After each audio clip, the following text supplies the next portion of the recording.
morning, good afternoon, and good evening, everybody, and welcome. It is never too early. It is never too early for pre-stream antics in Twitch. I don't know what you're talking about, Sonic. Getting a little rap game going on. Apparently, we got a couple rappers in the in chat making some fat cybersecurity rhymes going on. Top of the morning, everybody. Welcome to Friday morning. My name, as always, I had to check my ID this morning, is Neal Bridges, and thank you. Yes, you. I'm talking to you for being here on this Friday morning. It is super exciting to be here. Woo! That's how I'm feeling this morning. Hope you guys are doing well, too. As you can tell, I got my coffee going.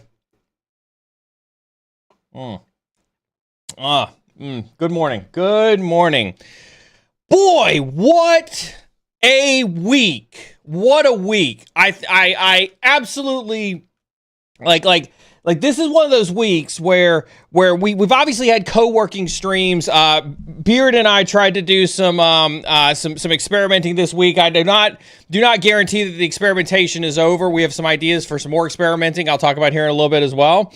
But not every week can be as productive as you hope it is. And this week was definitely one of those weeks where, despite the co-working streams, I still did not feel nearly as productive as I should have been. It was definitely a tough week, but we made it. We made it, chat. We made it to Friday. With that being said, if you're new here, thank you so very much for tuning in. I'm super excited to have you here. Welcome to Cyber Insecurity, where we sit here and we talk about all things cyber. We have lots of cool things going on. We do lots of awesome stuff, and we give shit away. We give shit away because we love it, right? We love it. If you're words are hard. If you're not new here, thank you so very much for tuning in, as usual, for your daily dose of how can we make a blood vessel in Neal's brain pop this morning. I know that I could always count on chat for that. Thank you so very much for tuning in and taking the time out of your day to come here, sit with us as we recap Friday. I do have some news that I've gathered that I want to chat with everybody about. Your weekly dose of what the fuck did Neal say? I do have that on tap as well. This is our Friday morning daily, yeah. I'll get to this in a second. After I get through this. Yes, always here for the truth bombs. Boy, do I got some for you today. This is our Friday morning AMA stream where I sit here and I get abused by my mods in my ear, one in particular, and I answer chat's questions, and I do my best, try not to make my wife yell at me from the other room telling me to calm down and not blow a blood vessel. Where we do sit here and we do answer all your questions. That's why they call it a Friday morning AMA. Is we do sit here and we do listen to your questions and we do answer them live on stream. We are streaming across multiple platforms. I can't say the platform's name, but I do see you. I promise you that I do see you. If you do drop a question in chat, I do promise you that I will answer your questions. With that being said, we do ask that you ask your question only once in chat. Asking it more than once may be considered spamming, and the mods may get mad. You don't want to see an angry beard. That's right. You can see the band hammer now, I think. The chair's in the way. My head's in the way now. There's the band hammer. The lovely band hammer hanging out in the corner, waiting to be pulled up like Thor's hammer in Age of Ultron. Who is the righteous wielder of the band hammer? By the way, we did fix vMix, and by fixing vMix, I swiped a credit card so I could get an upgrade. So the mods do see all of the stuff inside of chat, and they are adding it to a queue, and at their discretion, they will grab a question or a comment or something else and push it up onto screen. You could do it for the magic trick. Like that. If you don't blow a blood vessel, are you really passionate about it? Good point. Good point. We do have a couple rules. Actually, it's really only one rule. There may be more. We reserve the right to invent rules at this stream. Not uncommon either. The main rule is, right, we keep chat free of any racist, sexist, toxic, elitist, misogynistic, otherwise toxic behavior. We have a zero tolerance policy for toxicity here on this stream, as you can tell. As a matter of fact, the only way we get toxicity out between the two of us is the mods get in a room with butter knives and start stabbing each other. That's how we undo the toxicity that we have inside the communities. We just start knife stabbing each other. Do keep chat free of any racist, sexist, misogynistic, elitist, or otherwise toxic behavior. If you do manage to say something that puts you on a timeout or a ban, Sonic enjoyed a nice little 15-minute timeout yesterday. Forgot what it was he said, but it was pretty blasphemous. Do make sure you message a moderator. This is a great opportunity to plug the Discord. Hop on over to the Discord. Do make sure you're in the Discord. You do want to be in the Discord anyway, because that is where we do all of the giveaways. All of the giveaways. I did say that. We give stuff away very, very frequently. So you are going to want to be over on Discord. You're going to want to be in the giveaways channel. And you are going to want to make sure you've got those notifications on for the giveaways. Right? That's one of the things we love to do. We love to give stuff away. Anybody who participates on this stream does participate in the giveaways too. As you tell, this last week, Jason and the BitLift team, they were the proud supporters of giving away the content that we had, or the Try Happy vouchers that we had the last couple weeks. Any and all revenue, whether it's from gifted subs, Prime subs, bits, whatever the case is, any company that decides to come on this stream for whatever reason, all revenue all goes back into buying training for you. That is my commitment to you. We take zero profits here on this stream. Hopefully we'll make enough money one day to pay the moderators instead of having to, shower them in compliments. Apparently that doesn't pay the bills. I do want to thank whoever it was that made the post yesterday. Somebody made a post yesterday on LinkedIn saying that they had accomplished the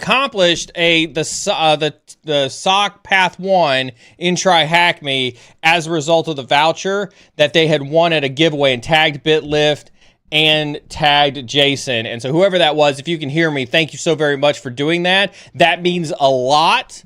That means a ton. To me, it means a ton to the BitLift team and everything else. So if you do grab a voucher, that is the best way to show your appreciation, is tagging a bunch of stuff on LinkedIn. I love it. My buddy system in effect. Yes, Callie, I understand. I owe you some N8N content. I did, however, as promised a couple streams ago, did get the GitHub. Uh-oh. What happened? Fail. I thought I did. But did I really? I may not. Oh, it's in the socials. That's where it's at. Thank you. I don't even know where I put the shit anymore.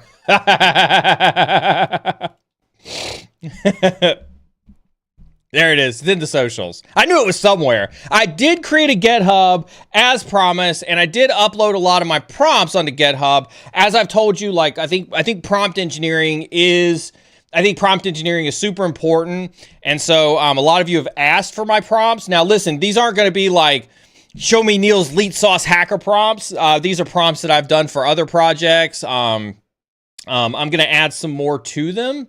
Over time as well. Yes, Callie is my N8N content as well. That'll all be there as well. I think that's it for the rules. I think that was it for notifications. So last item on show schedules and things like that. I want to give a huge shout out to Brandon. Brandon's content has really come alive. Like, and I would say this if Brandon was here. You know, Brandon, you know, when Brandon was streaming with us a few years ago, Brandon's content was mid at best, right? But he had passion, he had heart, and he put his heart and soul into this community to try to give back. And then he went off and got a big boy job and learned a shit ton of stuff. And he has since come back, and his content has been absolutely fire ever since he has come back. And so if you've not experienced the awesomeness that is Brandon, you should tune in Wednesdays at noon Eastern Standard Time and watch Brandon's Daily Cyber. It is absolutely fire. It is absolutely fire.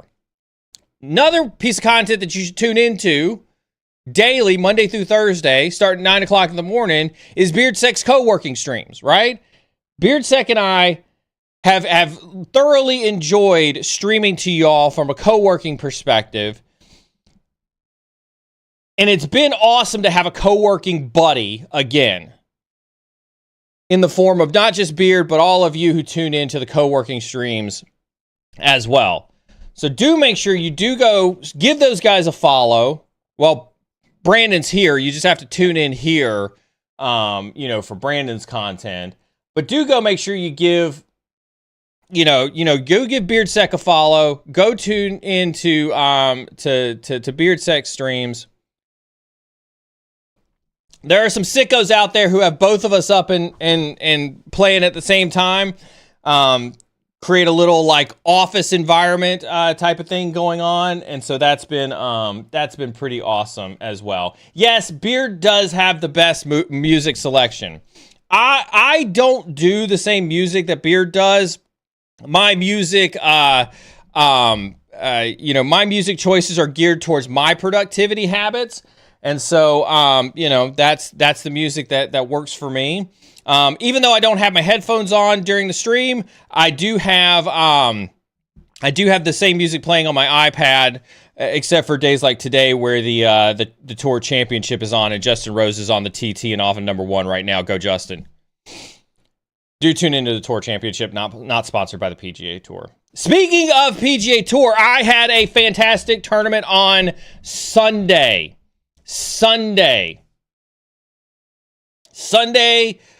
was an amazing tournament. I shot the lowest 9 holes of my career. On Sunday, I had one of those hot streaks on the back 9. I think I went, actually I got the scorecard up here somewhere. I had the scorecard up. There's the scorecard right there.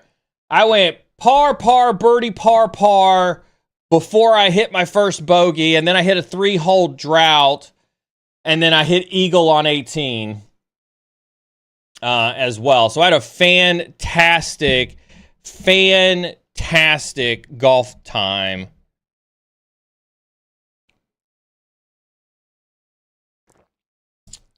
On Sunday. It was really good. I was super proud of myself. For those who have followed for a minute, I've been in a little bit of a rut. I've made some swing changes. I've spent a lot of time, in the lab, really tweaking in a lot of my swing stuff. And so to have it come together, on Sunday, I ended up in 4th. Remember, I'm in a new division, so it's going to be a little tougher for me to win. But this is the highest place that I've had in this new division as well. So 4th place finish. Super awesome score on Sunday. I was very, very happy with it. Couldn't have been happier with my score on Sunday. I did post my September schedule up on X. Feel free to go over to X and check out my schedule. I'm going to go back to doing a lot of the Instagram posting around my golf tournaments as well, so you guys can follow along on the journey with the golf stuff. We spent a lot of time this year real quick on the golf stuff, and then I'll talk to you, a little bit about some of the other stuff I've got lined up. We only did 8 tournaments this year. To put that in perspective, we did 24 the year before, right? So we were 1/3 of the tournament volume this tournament season than we were the year before. So first year I played tournaments, I wanted to dive headfirst into tournaments. I did that, and I really got neck deep into competitive golf. I felt like I needed to take some time to work on things like swing speed. I needed to work on things like accuracy. I needed to work on shaping my ball, into different directions and things like that. And so this year I intentionally took a lighter tournament schedule, and I focused in on my game, and it has paid off. It has definitely paid off. And so next year we're going to go heavy again. I've got 6 tournaments lined up for September alone. And we're going to try to make a run for the points, on 2026. I'll need about 800 points, which is roughly about 60 games, which is quite a lot. So it's going to be a heavy year next year on golf. I appreciate everybody who shows up in my DMs on Instagram, giving me some encouragement as I roll into these tournaments. I'll be all over the place, Sonic. I'll be all over the place in September. We decided not to come to PA in September. There weren't any really good tournaments that fit a schedule in PA. So I posted it up on X. We're going to be in South Carolina. We're going to be in Florida. We're going to be in Virginia, and obviously in North Carolina. Yeah. That's Mount Airy, North Carolina. Yeah. But with that being said, I am in Florida, I am in Myrtle Beach, and I am in Virginia, which means that if I'm in your neck of the woods, if I am ever in your neck of the woods, hit me up. Even if it's a golf tournament, chances are we will be there for an extended time period. So like Florida, we'll probably be in Florida for 7-ish or so days in Florida. And so if I'm in Florida and you're in Florida and you would like a one-on-one mentoring session with me in person, make sure you tune in to the golf schedule. That is going to be your best bet in terms of getting a hold of me when I'm in those places, and we could do a mentorship session. Absolutely. I will predominantly be in the Southeast. So Alabama, Georgia, South Carolina, Florida, Virginia. That's the region that I'm going to be accumulating points in. And so if you're in those regions, easy mentorship session. Easy mentorship session right there. All right, real quick, I want to talk one more thing about stream content, something that BeardSec and I have been floating around, and I'll ask Beard to post a poll up in chat on Twitch to gauge feedback. But Beard had an amazing idea, because this is why I love working with him. So I, you guys know Beard's in my ear. I have a moderator in my ear. Again, the moderators do a fantastic job, right? We've got, Jens is moderating now. Chris is moderating now. Beard is moderating right now, right? Moderators are here to, we keep chat free of any of the rule breakers that we've talked about. They're Johnny on the spot when it comes to banning bots and banning trolls, and generally keeping this so that it's a great positive environment for everybody involved. They do this in Discord. They do it in chat. They're freaking amazing. They are the leaders in our cyber insecurity community. Brian had a fantastic idea. Not only does he sit in my ear to tell me what's happening, so anytime like CyberSec Mom drops gifted subs, he's like, "Hey, CyberSec Mom just gifted subs." Anytime there's a math, if we get raided, he's in my ear. "Hey, you just got a raid by this." He's my eyes around the corner. He also talks shit to me he also talks shit to me. We make no qualms about that. We've talked about, possibly like having like a sub, channel, feed where you get to hear like whenever he talks shit in my ear. Brian had a fantastic idea, and we'd love to get a poll going to see if you guys would be interested in this. We'd love your participation in this poll. But what would you think about a stream that runs parallel to Tea with a Hacker that's called Behind the Tea? See the pun there? Where you can tune into Beard at the same time that we're streaming Tea with a Hacker, and you can watch Beard moderate and hear his voice talking shit to me in my ear during a stream while I'm streaming at the same time. So it'd be a behind the scenes of what it's like to moderate a cyber insecurity stream across multiple platforms and chat in my ear while that's happening. All right. So if you're interested in that, the poll is now live in Twitch. Make your voice heard. Hop on over to the poll and make your voice heard in the poll if that's content you would like. Beard and I are, also looking for ways to integrate each other's streams from a co-working perspective. That was part of the experiment that we ran this week, was trying to, Twitch has got this stream together type of function where, it's meant for collabs and things like that. We got the video portion working, which was W. We wanted that. The bots, however, in true bot fashion, couldn't figure out whose chat they were in. And so for those who participated in the co-working streams this week, as Brian and I experimented with our task bots for co-working, definitely got treated to an interesting experiment. With that being said, we'll continue to evolve that. What's the saying, right? Science requires sacrifice, right? We'll continue to evolve that. I definitely like the idea of us co-working together. I think I have a nice little, I have a utopia vision of a nice little cyber insecurity, co-working cohort that's all co-working together and whatnot.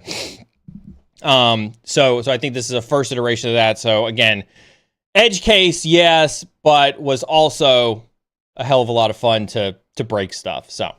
All right.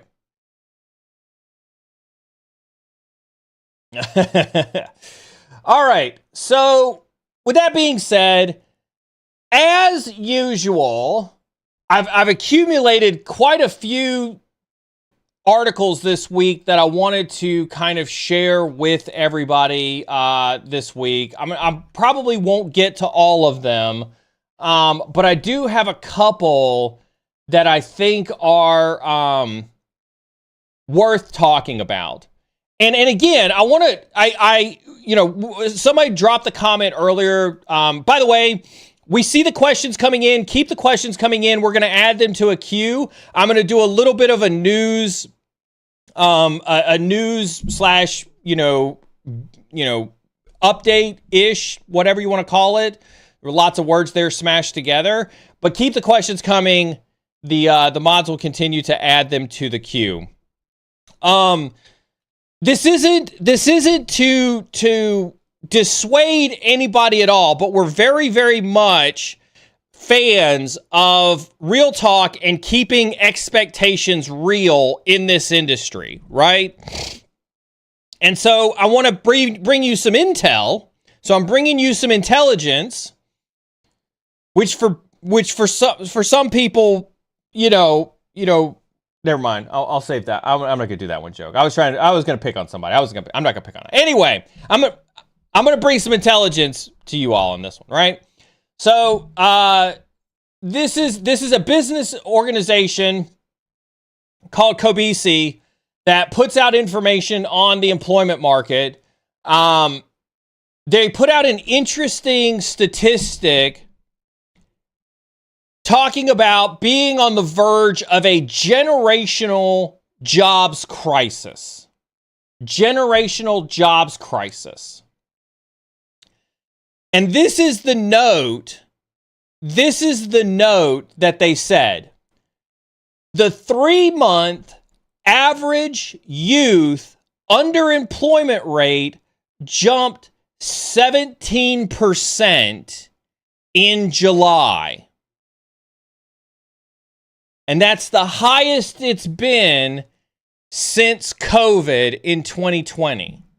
Youth underemployment rate, the 3-month average for 2025 jumped 17%, which is the highest it's been since 2020. This metric includes unemployed individuals from 16 to 24. So all my college folks, all my high schoolers in chat, I literally did a mentorship session with somebody yesterday who was at this 24 marker. Right?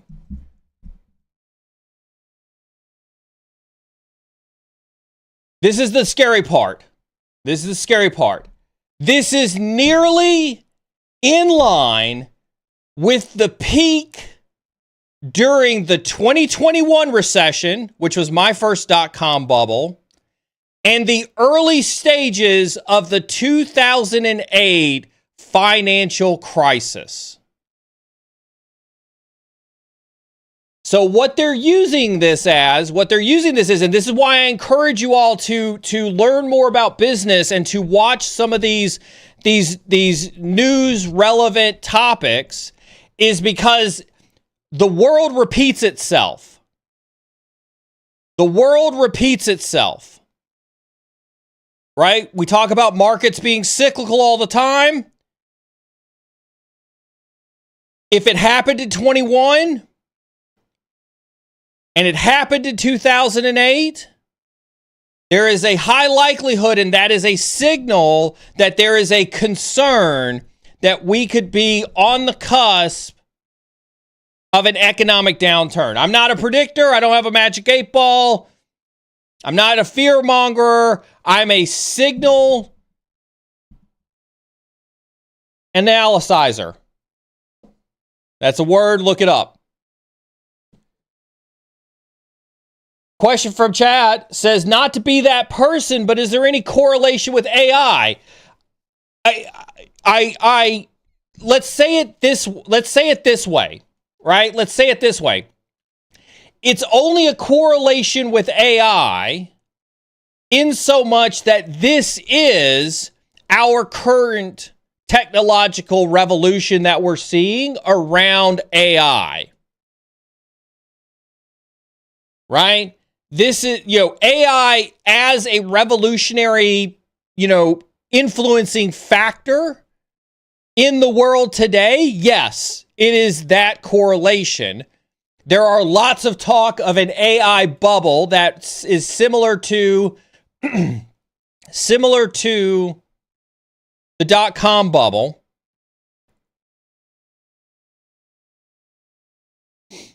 Right? So I'd say that it's correlated in that sense, but it's not because of AI. Like, I know that there's a lot of fears where it's like, I'm not getting a job because AI is taking my job. That's not what this is saying. There is several generational things that are happening that are impacting this. AI is not performing. Beard is 100% right. Beard is 100% right. AI is not performing. Real quick, let's keep politics out of chat, please. Let's keep politics out of chat. I understand that it's easy to go into politics. We're not here to talk about politics. We're not here to talk about an administration or not administration. We're not here to talk about the political reasons why something may or may not necessarily be in existence. We're here to talk about careers, the impact on the economy, cybersecurity, hacking, my golf career, cancer, things like that. But please keep politics out of chat.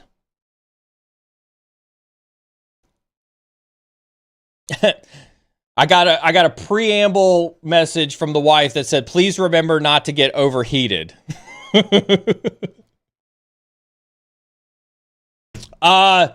I will drop this. So I take screenshots on my phone whenever I come across this. So I'm going to drop this into, should I put this in Hacker News, or actually I'll just send you the image. You can decide where to put it.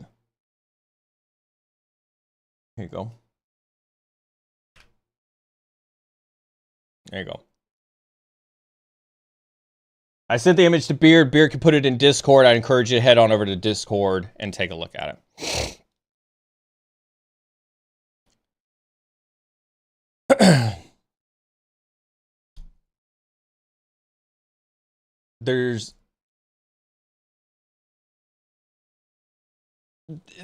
This is a fair retort, right? Is AI not performing as expected, or is it that companies aren't sure exactly how to use AI properly? I think that there's a little of A and a little of B. I think there's a little of A and a little of B. Right? I do think from the experiences that I've had in talking with people, I do think that people hear that AI is this revolutionary thing and think that they can throw it broadly at a problem, instead of looking at it like a surgical tool in solving very specific use cases. I do think Dosco kind of hits on this a little bit in chat.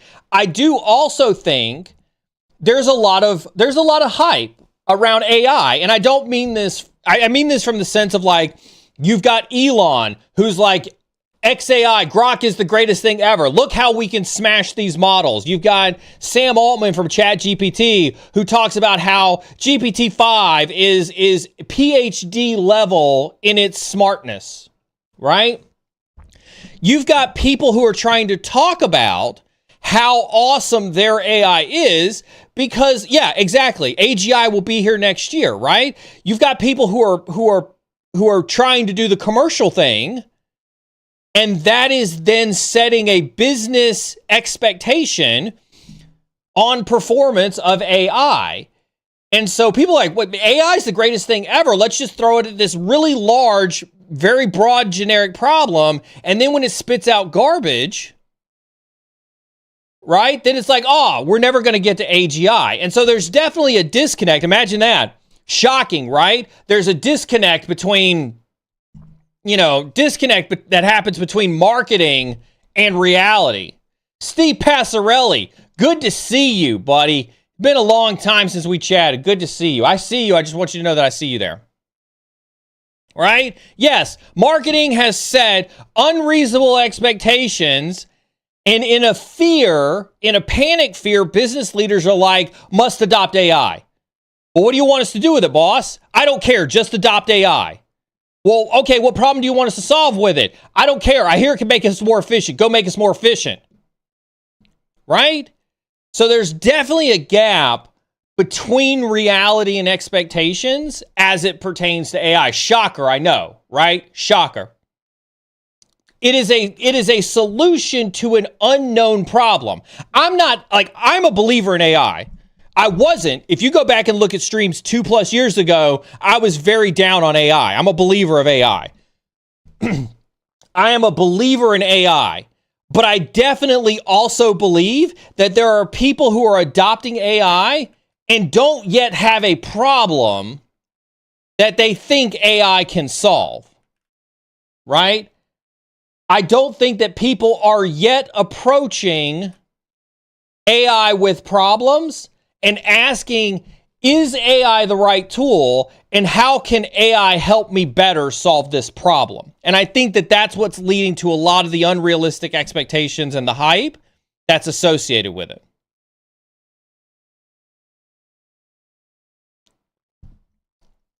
Fuck it, man. Joe, I miss you, buddy. Thank you so much for staying a subscriber for 8 months. I miss you, dude. Fuck, it's in the house. OG. OG. All right, that's that one. That image is in chat. Go check that image out in chat. I've got another one. I'll give this image over to Beard as well. We can put this one, Beard, in resume review. I think this one will go well in resume review. Right? This one's from the R resume tailoring subreddit. Right? Resume tailoring subreddit. And this, no truer words have been spoken. I have said this to you all countless times on stream. Right? This one came from a recruiting agency, and it says your resume is a marketing document, not a historical record. And I saw that headline, and I was like, no truer words have been spoken. Right? A mistake many job seekers make is treating their resume like a diary of everything they've ever done. But here's the reality. Recruiters and hiring managers don't care about every task. They care about, they care about whether you're the solution to this job. That's what they want to know. They want to know, can you solve their problems? It is a marketing document. And it lists out 3 important reasons why the marketing mindset matters for your resume. This is important. If you're looking for something to clip, get ready to clip. Whatever platform you're on, you have a clipping capability. You're going to want to save this and play it back if you're in the job hunt and you're looking for resume advice. Right? Why the marketing mindset matters. Number 1, no one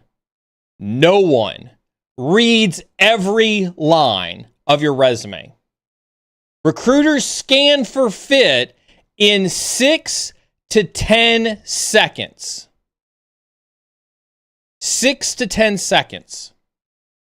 Relevance beats completeness. Relevance beats completeness. You don't need to list every role or responsibility, only the ones that align. Only the ones that align. Positioning, like tomato and potato, positioning is everything.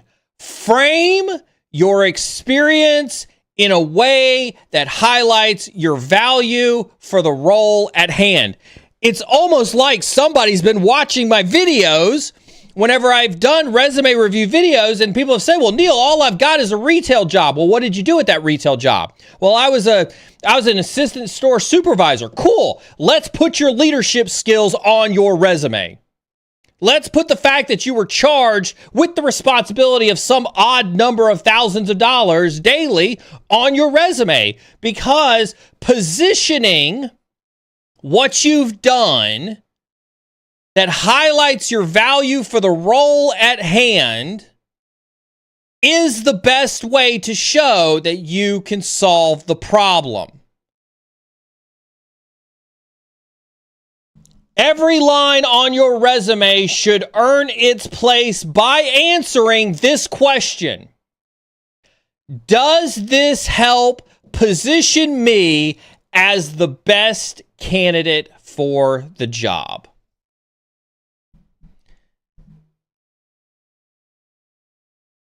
We still got a command for the resume rubric, right? I think it's !resume. Yeah, !resume.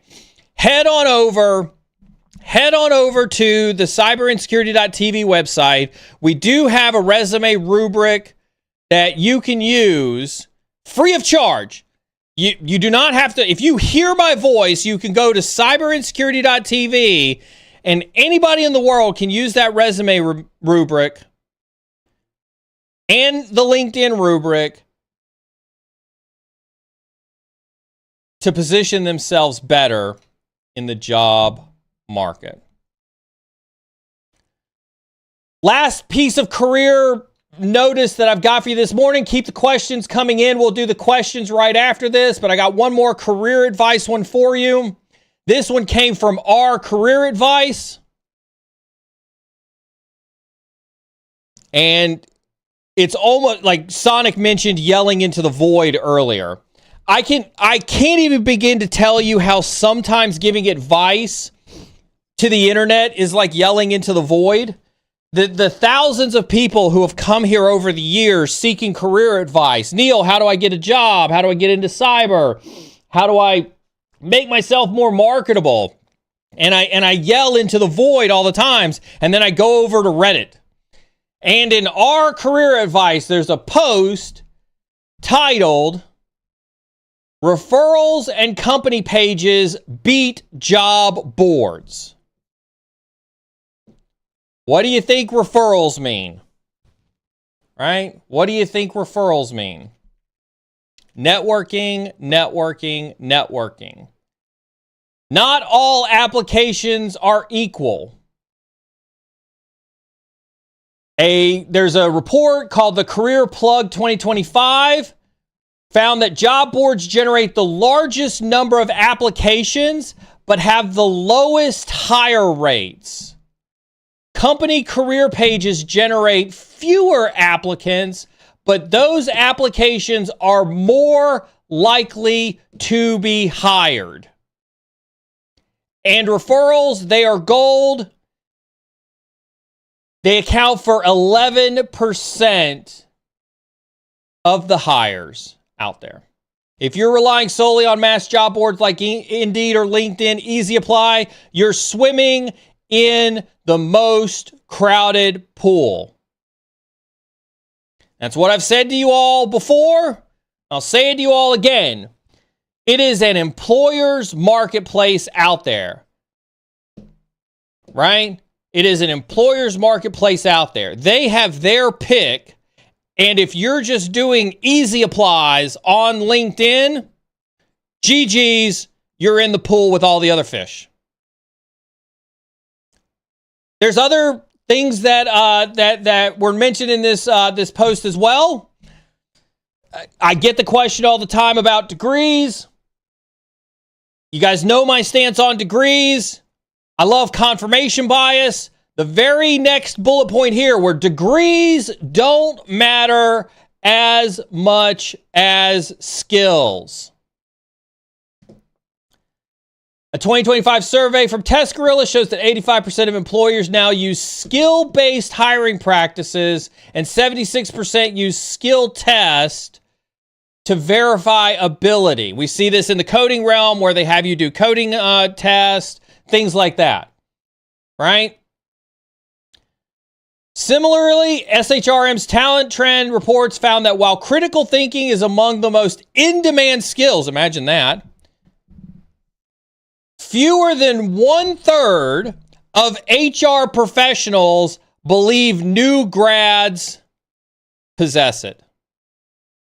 So congratulations, if you're a new grad, you now come into the job market lacking critical thinking skills in the eyes of recruiters. In other words, employers don't want to see your degree. They want to see proof that you can do the job. Projects, GitHub repos, self-directed learning, oftentimes speak louder than a diploma. This one I don't agree with. They say ATS filters are real, although I could probably be convinced more ATS filters are in place today than they were years ago when I gave the advice on ATS filters. Over 80% of companies use applicant tracking systems. Only 1 in 4 resumes make it to a human reviewer. 1 in 4. 1 in 4 make it to a human reviewer.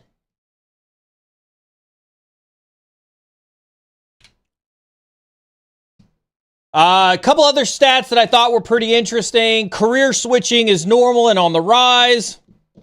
52% of workers are considering a career switch in 2025. Top reasons: higher pay, better alignments of values, toxic leadership, and for 83% of workers, a better work-life balance.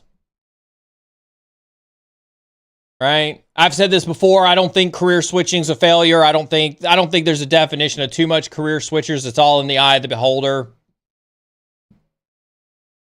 So it gives some tips. These tips are going to sound insanely familiar with you, right?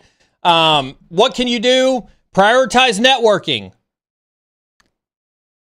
Go look at my LinkedIn 1000 Connect Challenge video. If you've not seen it, go watch it. It talks about building good network connections and leveraging them for the job hunt. Number one advice is prioritizing networking. Right? Tailor every application. Don't send 50 generic resumes. Send 10 tailored ones. I know this is hard. Let's pause here for a second and talk about this. I know this is hard. Why is it hard? Because there's a belief that if I only send 10 instead of 50, I won't get the job. I must send 50. Everybody believes that it is a volume game. They see these stories about people who have submitted thousands and thousands and thousands of recs to finally get a job. Those people who are submitting thousands and thousands and thousands of recs are the people who are sending thousands and thousands and thousands of generic resumes. Right? And so, yes, you look like everybody else. You look just as generic. Corporations don't want to hire generic. You don't have to like it. Truth bomb, you don't have to like it. I just got done saying, right? I just got done saying about how it's an employer's marketplace and how they are looking for best alignment to skills in solving particular problems. Right? And so you have to tailor your application so that you show how you can solve that company's problem. Prove your skills. Say it 100 times again. Right? Go do your projects. Do your GitHubs, write content, whatever you've got to do to get yourself out there. Put yourself out there to be able to prove your skills. Simplify your resume for ATS. Get past the bots so a human can actually read your story. I've got some tips for ATS over on the resume rubric. Make sure you go hit the resume rubric. It's got some tips for making it past the ATS in there as well. Stay flexible. Adjust your expectations. One of the things that I learned the hardest about golf when I first started playing competitively was that my own expectations were what was killing my ability to play good golf. My expectations. I think some of your expectations are what's killing your ability to find a good job. Right? Adjust your expectations on salary, adjust your expectations on role type, and adjust your expectations on location. If you say that I must have a remote job and I must make $4 million a year and you must allow me to be a level 1 analyst so that I have zero people responsibility, that is not appropriate expectations. I'm sorry to be the one to tell you this. If you need a therapist, Beard will be in sub chat later today. You can go cry on Beard's shoulder. Let me know how that works out for you. I think Maz will be there too. Maz will be in sub chat. You can go cry on their shoulders and let them know what their therapy sessions are like. Your expectations are mismatched from reality.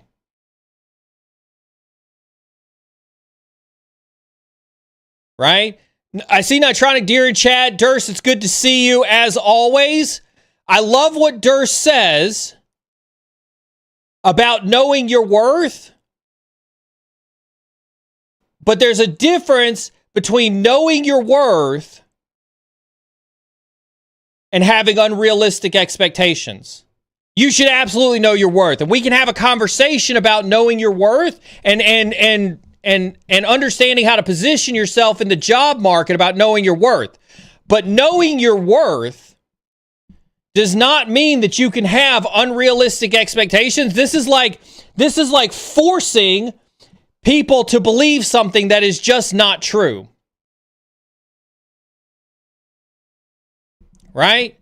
You can't force somebody to believe that you're worth $4 million a year as a level 1 analyst just because you know your worth. You will be laughed out of the room and you'll never be taken seriously as a professional.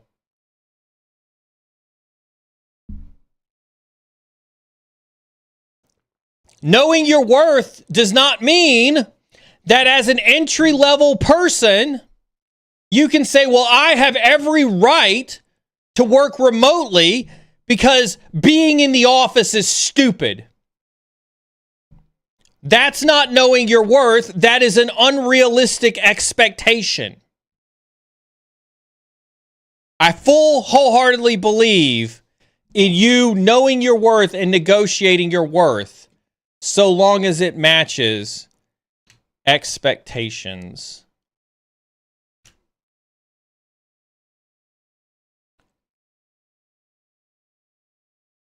There's your daily dose of career news brought to you by various sources. Let's hit some questions. Keep the questions coming in. We'll hit a couple of the questions, the comments that came through. Cybertie says, got a 2026 job offer yesterday. Goes to show if you don't stop grinding and networking, you'll be all right. Used your advice from our last mentor call, and it paid off. Appreciate you, bro. Cyberties, thank you so much. I want to thank you personally. You've been a valuable and a loyal member of this community for a long time. Cyberties won a mentorship session, one of those 15-minute mentorship sessions a while back. College kid, he was still in college. Great personality, tons of potential. We had a great session together. Glad to see it's paying off. This is an individual who beat the market. This is an individual who beat the market. Right? Anybody can do it. You just have to be diligent. You just have to be intentional, and you've got to be willing to put in the work.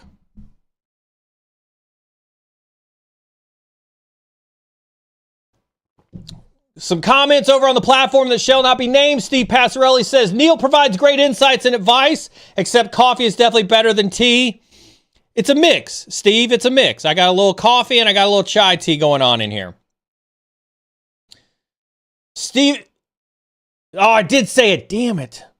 Steven says, finally got my first serious cybersecurity role. Congratulations. I love seeing people get roles. And again, like, let this go on to continue to say, right?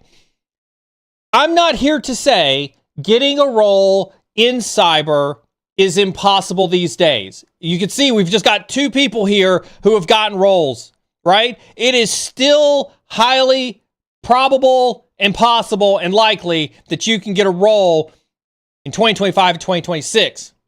I'm here to speak truth and set expectations, right? Speak truth and set expectations.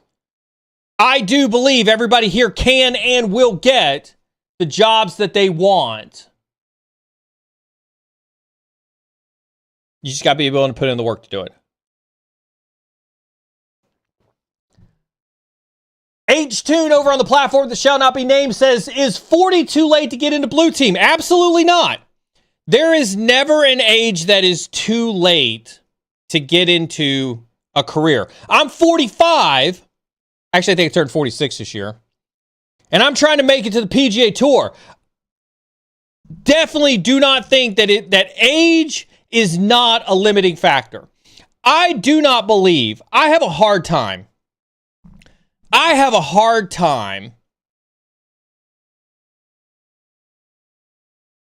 very hard time believing that ageism exists in our industry. Do I think that there are pockets where ageism plays a role? That's not the same as saying that there is systemic ageism that exists in our industry. Just like a hiring manager can choose not to hire a candidate that has every cert that they want, a hiring manager can choose not to hire you based on your age. It's technically illegal, but as an instructor that I had one time said, locks are for honest people. Right? Locks are for honest people. Ageism is illegal. And so for you to claim that systemic ageism exists in our industry is to say that the entire industry is culpable of illegal activity. And while we've definitely discussed some ethical activity that has happened, right? Nobody is not going to hire you because of your age.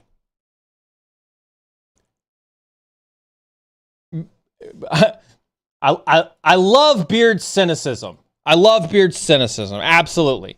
That doesn't stop them from making up another excuse for not hiring you.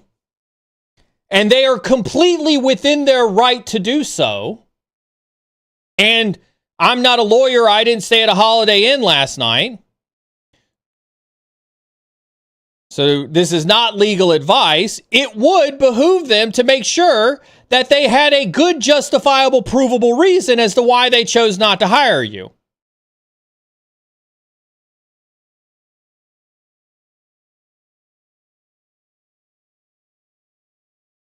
Right? But by law, they can't discriminate against you by age. And so, no, 40 is not too old to get any type of job.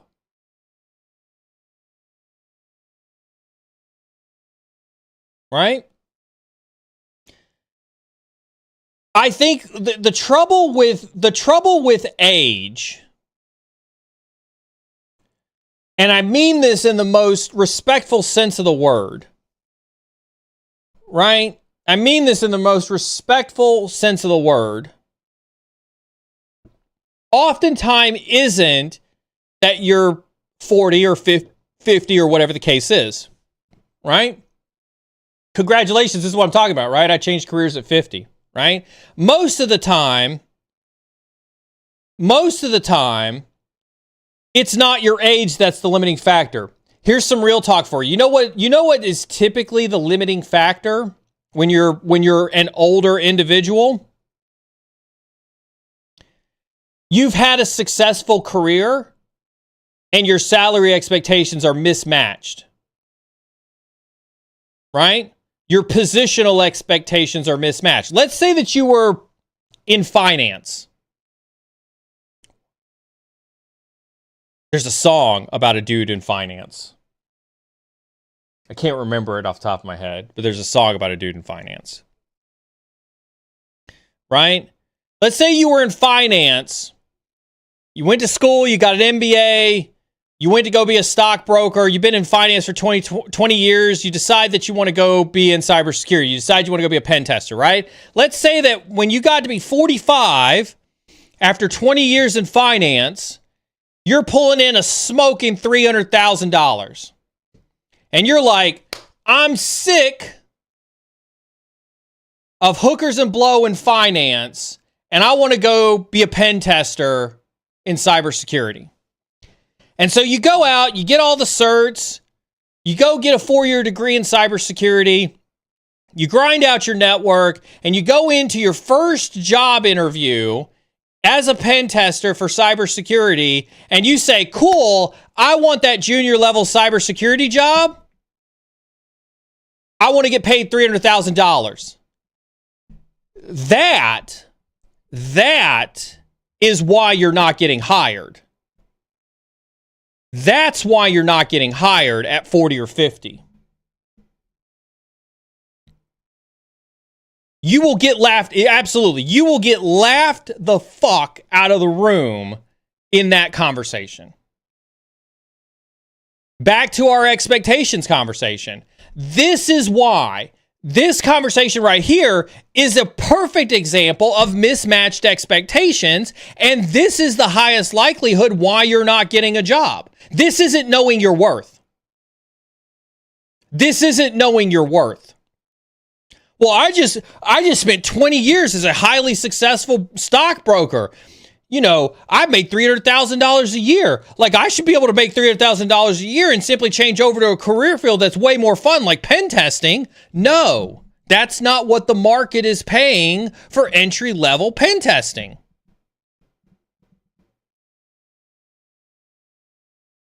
And so, no, you're not entitled to that salary just because you earned it in another career field.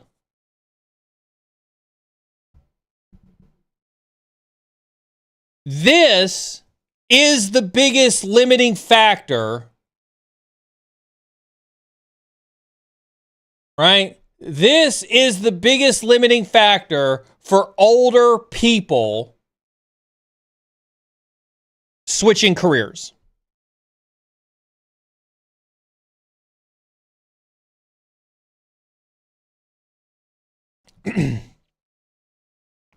Right? It's not the ability to learn. It's not the ability to get a degree. It's not the ability to perform the job. It definitely has nothing to do with ageism in our industry. It's that you've had a successful career. And I'm not saying that your career wasn't successful. You've done great things in other parts of the world, and you can't bring that expectation into cyber and think just because it happened over here that you're entitled to it over there. Right?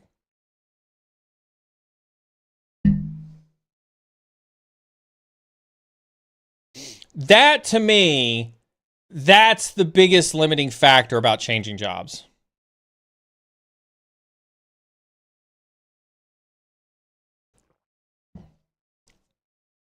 There's a comment over on a platform that shall not be named that talked about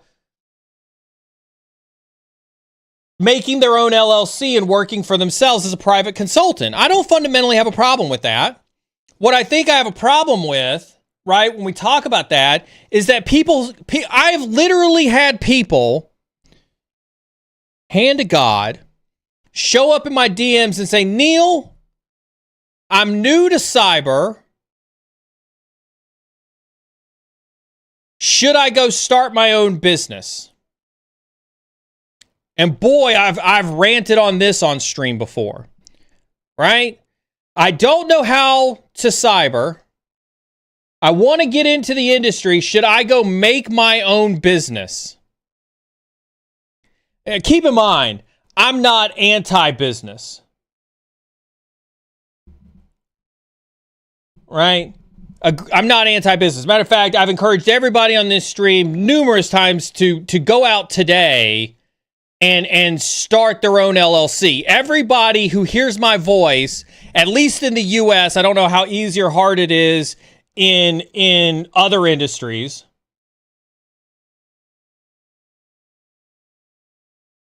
Right? But in the US, you should go out today and start your own LLC. There are very few things that I think everybody should do because they don't cost anything. I mean, they cost little to nothing, right?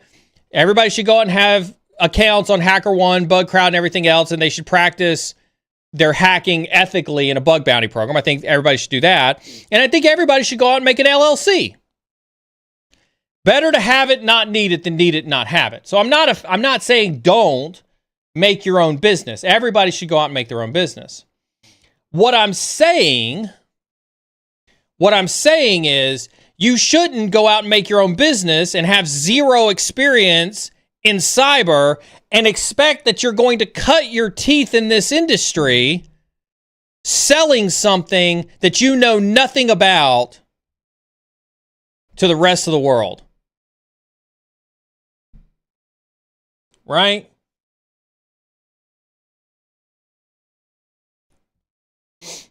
You don't even understand the value of the thing you're selling to be able to sell it to people. Right? If you don't like the biggest thing that I think is a lack of knowledge in starting your own business, right? Is people are like, oh, well, I'm going to sell pen testing services. Cool. What's the value of pen testing to my business? Well, it stops you from getting hacked. Oh, you're going to guarantee me that if I get a pen test, I'm never going to get hacked? Who wants to put that on a legal notification that gives to another business who can sue you if you tell them that they're not going to get hacked because they had a pen test?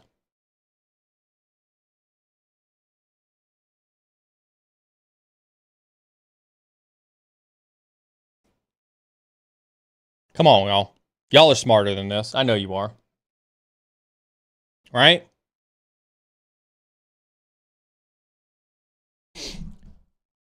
Go out there and make your own business, but don't think that having a business is your meal ticket into the industry.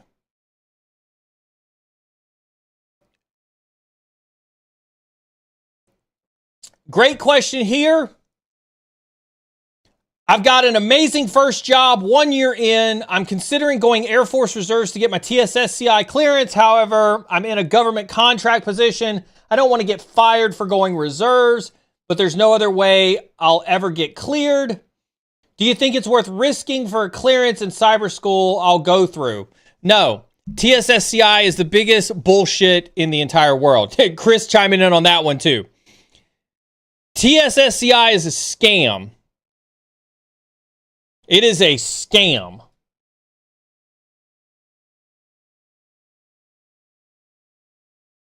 Right?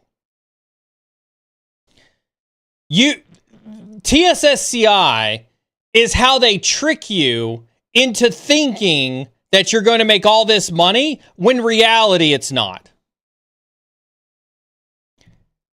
I think government jobs, like again, I've given this rant. I'm trying not to go on a government job rant.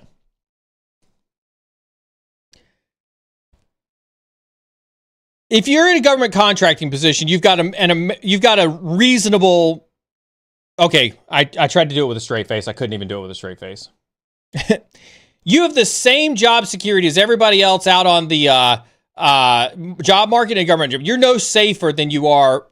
As a matter of fact, like you're probably on 4-year job swings if you're working for the government, right? Right? Your job security could change like that as the administration changes. That's not politics, that's just fact. Right? That's not politics, that's just fact. Right? Yeah, they can make the company a lot of money, but not necessarily you. And here's the thing. Nobody in the private sector cares about TSSCI. Nobody. There isn't. I would like you. Like you, thought that when I got out of the Air Force, my TSSCI special access program, blah, blah, blah, blah, blah, blah, polygraph, blah, blah, blah, was going to net me so much publicity, so much money, so much clout. People were going to be dying to get a hold of me. And there wasn't a company I went to that I interviewed for that ever thought it was valuable.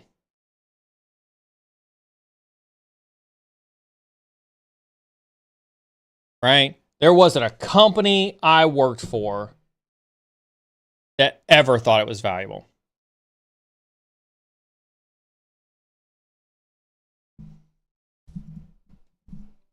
Nobody on the outside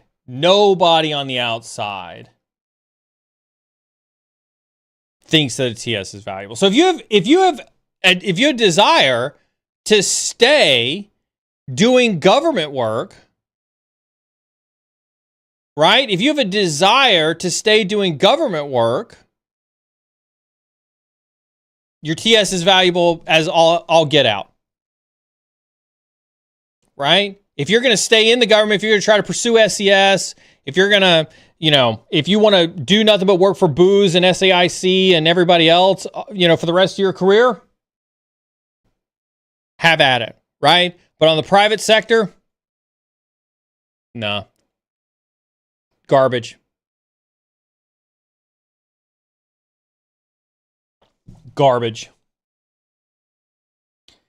It's the thing. It's part of that. Listen, the government pays lots of money for you to get a clearance. I mean, it's upwards of $200,000 to get a TSSCI. Right?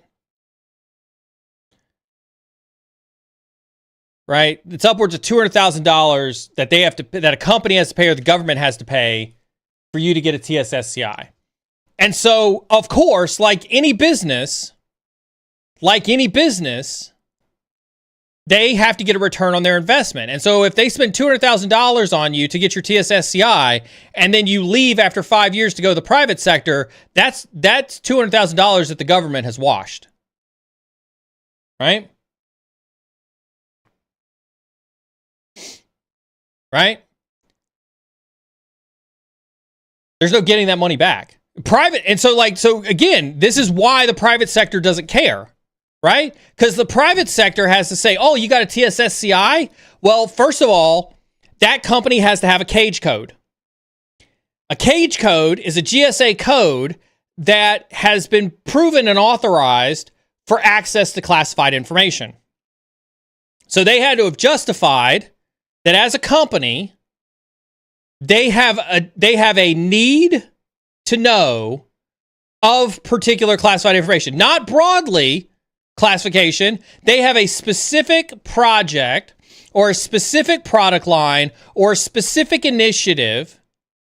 This is important. If you're not familiar with this is going to be important for you to understand why my position is the way that it is, right? I have a company, right? I can't just go to the government and say, I need a cage code so I can hire somebody with a clearance. And they're going to say, cool, what government contract are you currently working on, Neal's LLC, that warrants you access to classified information? And I'm going to say, well, I don't yet have a project that warrants access to classified information. They're going to say, cool, you don't need a cage code. If you don't yet have a job, if you don't yet have a government contract for a clearance, you don't need one. There you go. I don't need to hire a classified individual at that point in time. So cool. I'm now working on this project, government's awesome offensive security project as Neal's LLC. I now have access. I now need a TSSCI clearance because I am privy to TSSCI information. They're going to say, cool, here's your cage code. Your contract's only worth $1 million a year. Okay, that's all my contract's worth. My contract's $1 million a year. I now have to then hire somebody to be an offensive security person who has a TSSCI clearance. Well, I have to pay for that. So there's $200,000. So now that $1 million contract is actually $800,000. Right? Now I've got to take into account salaries for that $1 million contract. And that's not just a one-time salary. If that's $1 million over 3, then that's a salary that I have to pay for somebody over the next 3 years. So I hire an offensive security person with a TSSCI at $200,000 over 3 years. That's $600,000. That leaves me $400,000 out of $1 million contract. Right? And now I've got a bunch of administration stuff that I'm paying. You see how it starts to add up? Now I can't hire 4 people with TSSCIs because now my cost of that goes up even higher. So you have to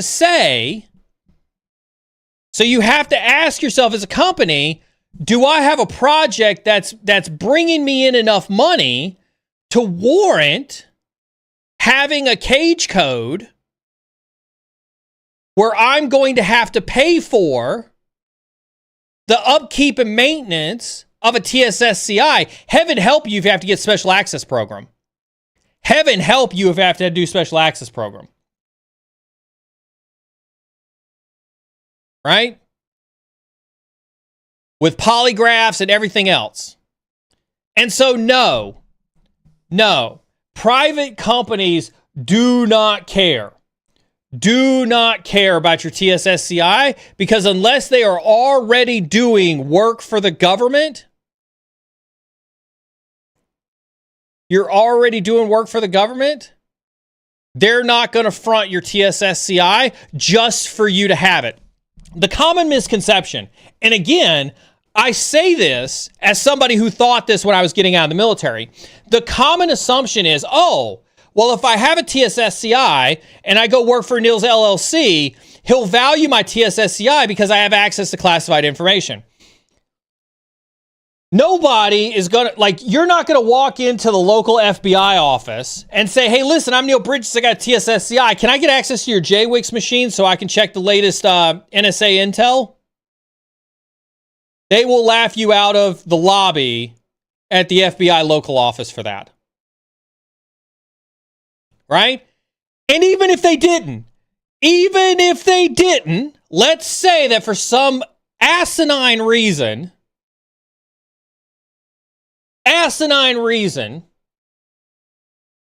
they let you in and access to a JWIX terminal so that you can look at NSA intel. Do you honestly think that you're going to walk out of the FBI building with TSSCI intel and into your private company and be like, yo, these IP addresses from Iran are about to conduct an operation on the banking infrastructure. We should go put in blocks on the firewall for these IP addresses. Do you literally think that's going to happen?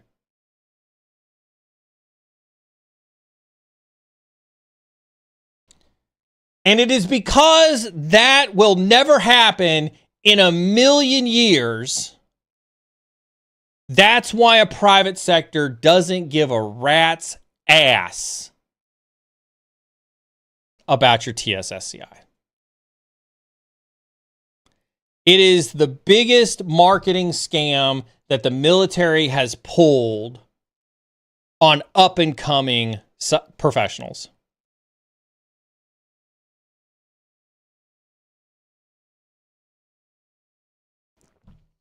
Right? Biggest scam that they've pulled on it. And again, I'm not here to dissuade, right? Steve on the platform that shall not be named makes a really great point, right? Generally agree on TSSCI unless you want to support TSSCI related programs and missions. That's what I mentioned. In the private world, best it does is show you've been proven to be trustworthy. That's the best you get. That's the best you get.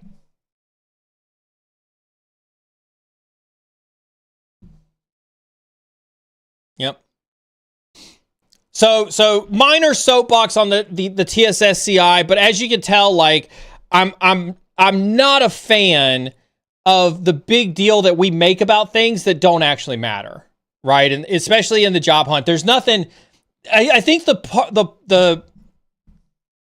I think the part that frustrates me, and this has always been my frustration about the relationship with the government and the private sector. And again, remind everybody to keep politics out of chat. This isn't a political statement that I'm about to make. This is a fundamental cybersecurity statement that I'm about to make.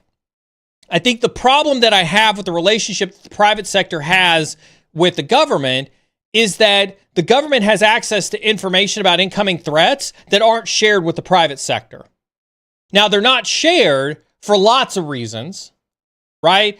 And the FBI tried really, really hard with InfraGard. If I think InfraGard is still technically around. I wish you guys could have heard what Beard just said in my ear.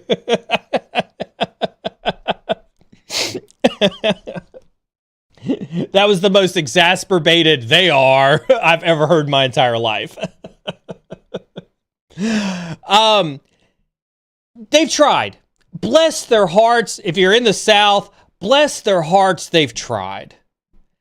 I thought the InfraGard was going to be such a valiant effort to build great private sector relationships.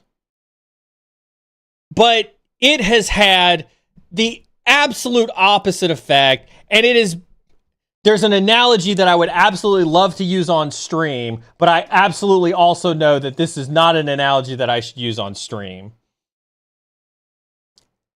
Right? But InfraGard has been the most useless endeavor in an attempt to try to feel self-worthy I've ever seen in my entire life. So for those who don't know about InfraGard, right? All right, wraps up.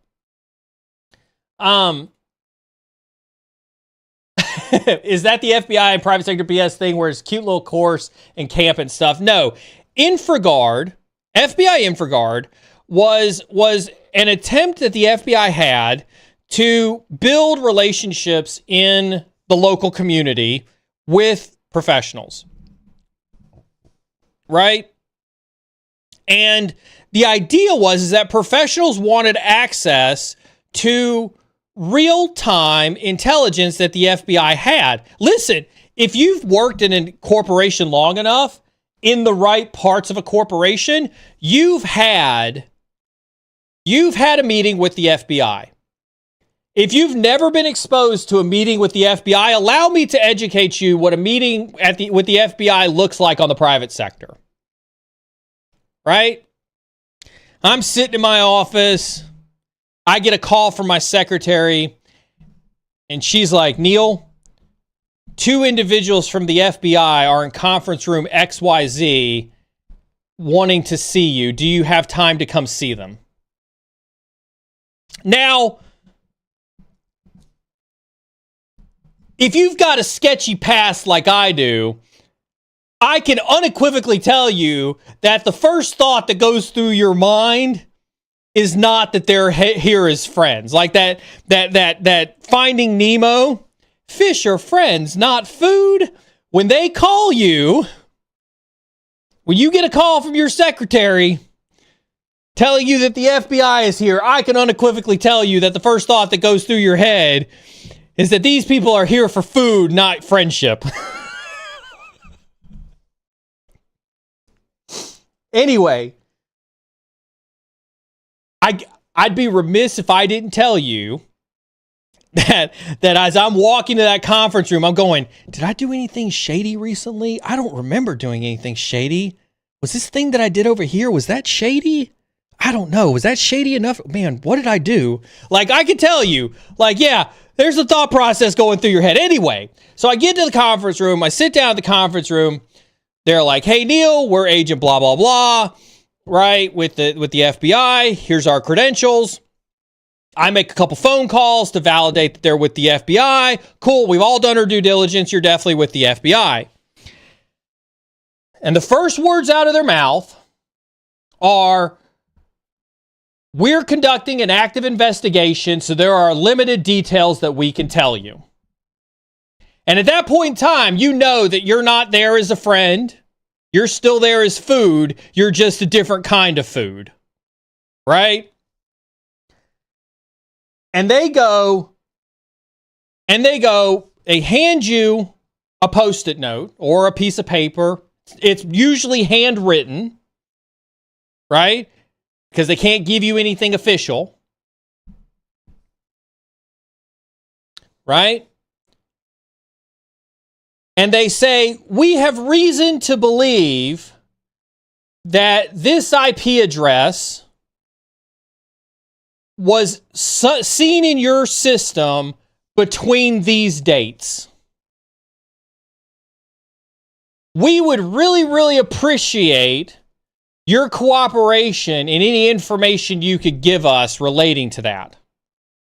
Now, this is where it gets super interesting in the private sector, right? This is where it gets super interesting in the private sector. Because what they're asking you, let's make no qualms about it. What they are asking you for is, we do not have a warrant. We have not brought a warrant. We do not want to go get a warrant. We are giving you information and hoping that because you're a cybersecurity professional and we've scared you into thinking you've had a breach, that you'll give us access to your stuff willingly. That's what they're hoping for. Right? Because that's what's happened. They are investigating something. They do not want to go get a warrant. They do not want to have to go through my legal team. They do not want to have to go submit the warrant to my legal team. They want you to voluntarily give the FBI access to data. Now, let me tell you how this is going to go down if you choose to go down this path. And there's lots of ways that this scenario plays out. If you've never been on this trip before, let me share some of this trip with you, right? If you have door number one. Door number one is that as a good cybersecurity person, you decide to go back and gather all the log data you can around this time period, and you find whatever indicator it was that they slipped on a piece of paper to you. And you decide, as a good cybersecurity person, wanting to be a hero, that you hand all of that data over to the FBI. Congratulations, you have just voluntarily given evidence to the FBI, where they will then turn around and absolutely go get a warrant because they are going to come in and seize your shit. They are going to come in and seize your shit. All your servers, domain controllers, web servers, whatever it was, the FBI is going to seize it. Now, if you work for a small company, you're out of business, right? Because that stuff no longer belongs to you. That stuff belongs to the FBI. So if you want to patch it, if you want to wipe it, if you want to do anything else with it, you're done. Like, that stuff doesn't belong to you until the end of the investigation. Congratulations, you have just bankrupted your company. Right? If you work for a big company, an Abbott, a Mondelez, whatever the case is, and you just go do whatever it is that you think is the right thing to do, congratulations, you're probably fired, right? Because you didn't tell legal. Legal is like, are you a freaking moron? And you will probably get fired for it. Right? Because legal is like, how could you willingly give over evidence to the FBI without coming to your legal team? Legal will literally be like, you are the most incompetent person I've ever seen in my life, that when the FBI comes to visit you, you didn't call me.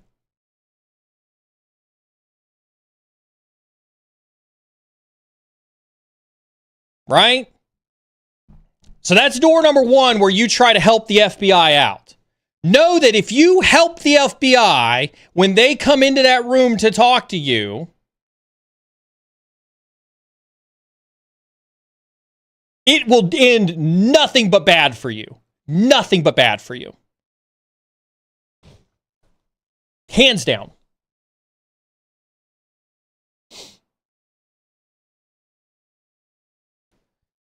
So, you take the note, and you decide to take door number two, where you're like, all right, thank you, Agent Snuffy. Thank you, Agent Dum Dum. I appreciate your note. We'll be in touch. That is a course of action that is probably, if you're under a pinch, and I've had to consult people, I've had to consult people who have had this happen to them. That is an okay way to leave it. Right? That is an okay way to leave it. Thank you very much. We'll be in touch. And then you go and you discuss as a leadership team, how do you unscrew that scenario? Right?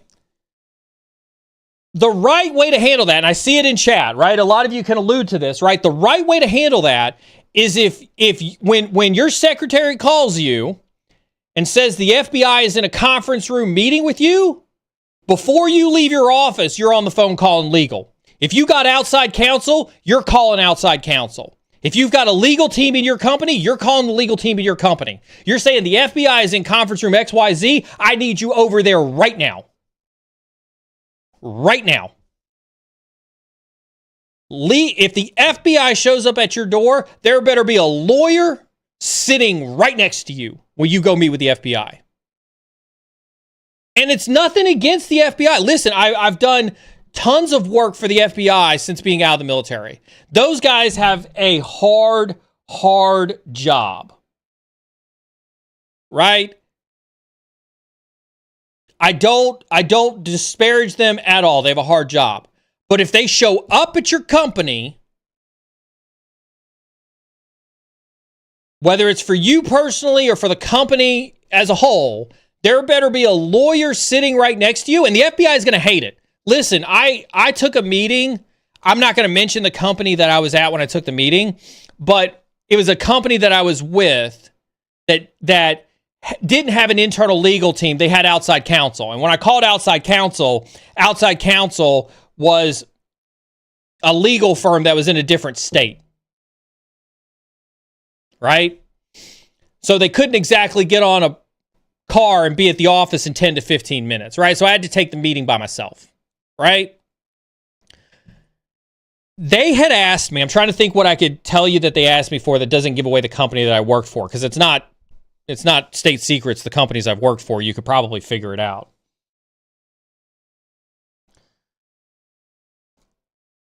The type of business that we were doing gave us access to personal information of individuals from across the globe. And they had come in and asked for a very, very specific individual by name. And they had asked if I would be willing to give them all of the login information, not username and password, excuse me, but like all of the login IP addresses that they had logged in from for our particular web application. And I got a little daring with the FBI officer that came in. I said, so let me get this straight. You want me to disclose personally identifiable information about a customer, potentially sensitive information about a customer, and where they're logging in from without a warrant? And they said, well, we can go get a warrant if that's what you're telling me we have to do. And I said, well, I want to first get an answer to my question. Is that what you're asking me to do? Well, we're just, and this is how you know. This is how you know that the FBI knows what it is that they're doing. Because they said, well, Neal, we're just hoping that you'd be a really good U.S. citizen and help us out on this one.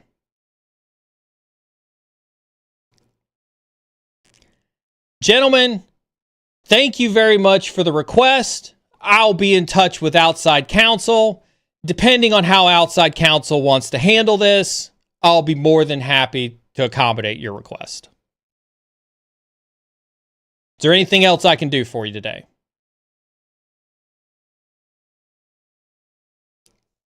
And I sent them along their way. I sent them along their way.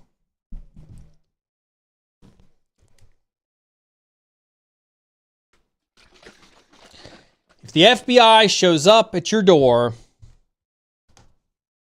you are under no obligation at all to work with them.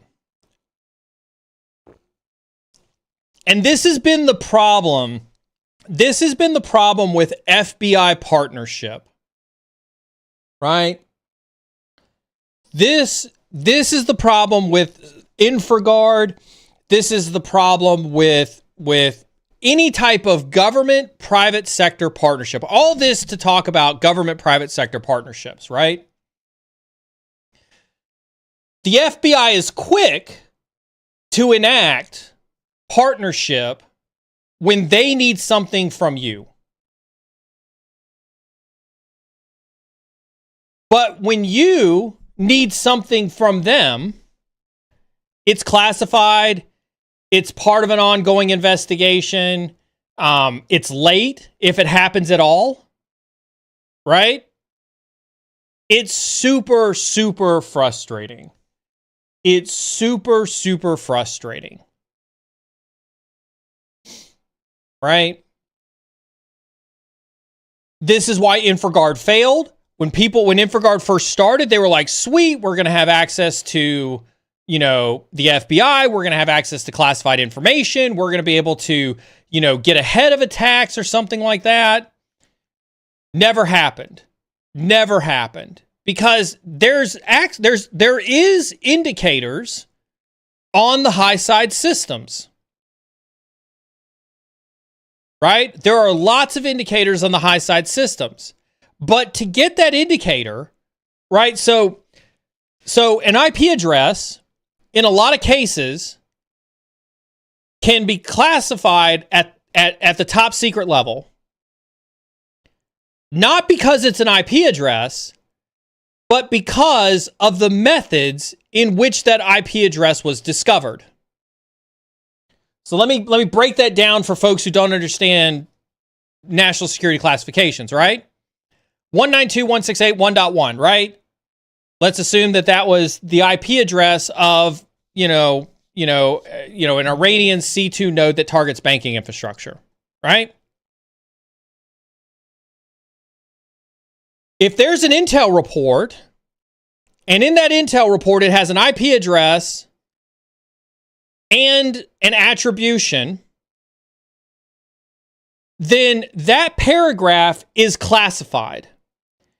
Because the only way to get that IP address and to associate that IP address with attribution is because we had to collect intelligence to get it. And how do you collect intelligence in an offensive cyber realm that a C2 is associated with an IP address? You've probably hacked it. Right? And so, if it were to get out that the FBI told the entire private sector that this IP address was associated with Iranian C2 and you should go out and block it today because you're in the banking sector and you're highly likely to be targeted by this IP address, Iran would know that that C2 node was burned. I'm not picking on Iran, it's just a country that came to mind, right? Let's just make that clear. Iran would now know that that C2 server is burned. Because how many times has that sensitive information never made it into the news? Right? We have an exceptional track rate of keeping things quiet in the states that are sensitive like that, right? Everybody believes that, right? So now, what good did it do you to block that IP address if Iran's like, well, we can't use that C2 node anymore. Let's go use one of our other C2 nodes. And now the intelligence community has lost an intel source. Now they've got to go redo intelligence to find where they moved that C2 server from and to. And they've got to restart their entire classification process. And then they're mad at the FBI because the FBI gave you that IP address. And they're like, well, we're not going to tell you anymore, FBI, where the Iranian C2 nodes are that are targeting the banking infrastructure, because you keep giving it to the private sector so they can defend themselves. So we're just not going to tell you. So you see how it just becomes this like vicious cycle.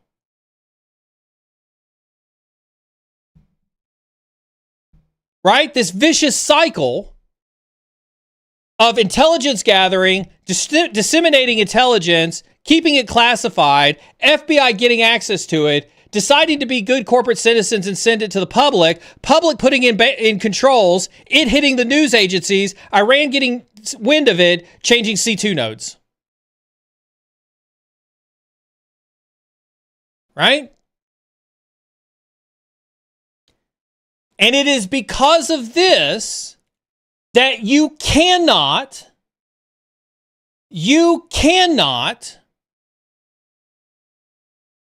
depend on information sharing between the government and the private sector.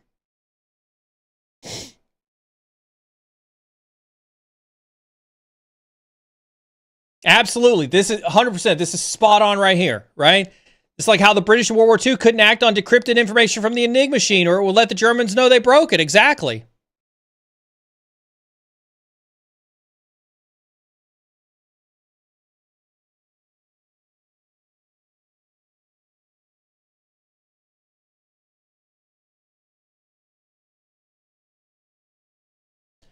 This is why you can never have a public and private sector relationship. So all this started because somebody asked a question about a TSSCI.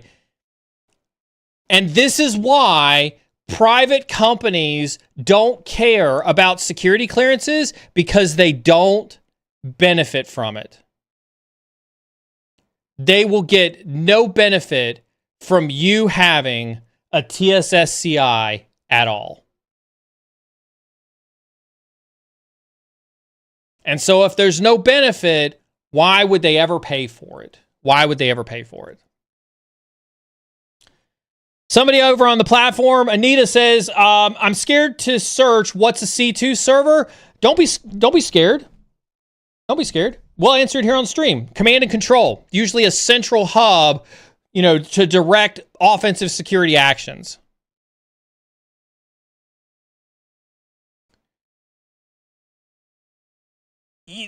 This is a fair point, but you're again, in the essence of things that matter to a business, somebody will have had to tell you classified information inside the government, which means that somebody will have had to broken the law to get you that information. They're not going to do that every week, so you can update your firewall rules every week. If you were in charge, how would you fix this vicious cycle? You cannot fix this vicious cycle. Let me say that unequivocally clear. There is no fixing this. This is a problem without a solution. The sheer nature of military intelligence begets that you can never share intelligence. Let me say that again. The sheer nature of military intelligence operates on the principle that you can't share intelligence.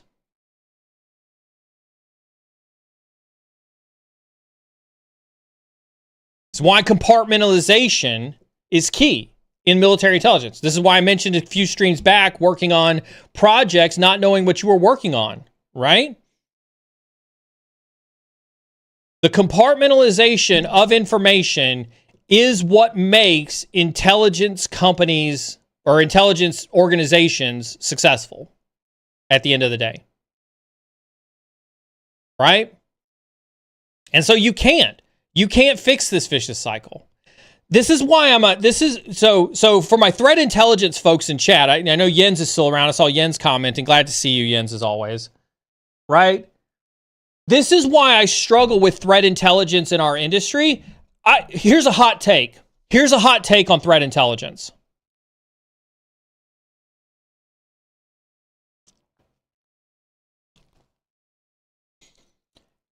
People in cyber are so enamored with threat intelligence because of the aura that the U.S. government gives around intelligence that they think that they can build an intelligence apparatus like the U.S. government and operate an intelligence apparatus like the U.S. government, when in fact they have no fucking clue how intelligence works in the U.S. government.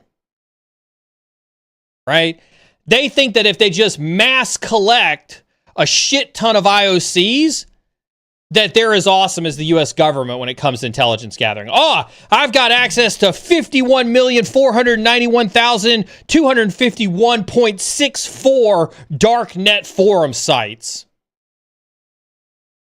So fucking what?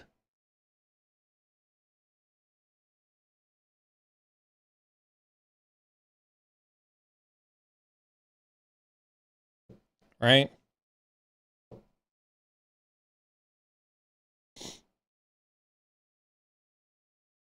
There is so much noise in cyber, so much signal in cyber. No company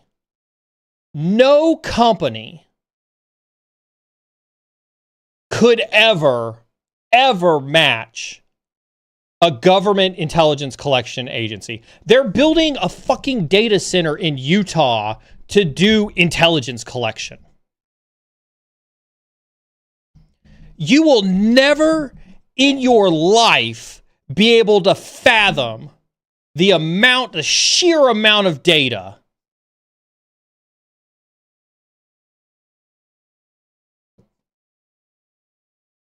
that military intelligence agencies collect. And no company ever will be able to match that.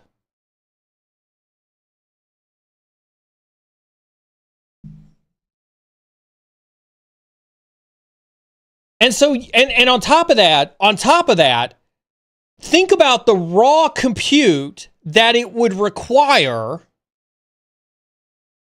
to sift through that noise to find meaningful intelligence. This is the key right here, because you have to collect noise and then you have to process intelligence.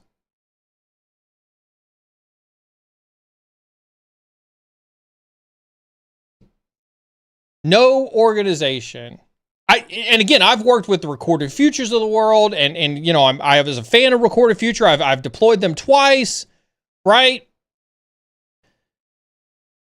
You want the U.S. government to spend the money that they spend to gather intelligence. You want the U.S. government, or whatever country you're from, doing the job of intelligence gathering. Right? You want them doing that because nobody else can do it. Not OpenAI, not with all their GPUs, nobody.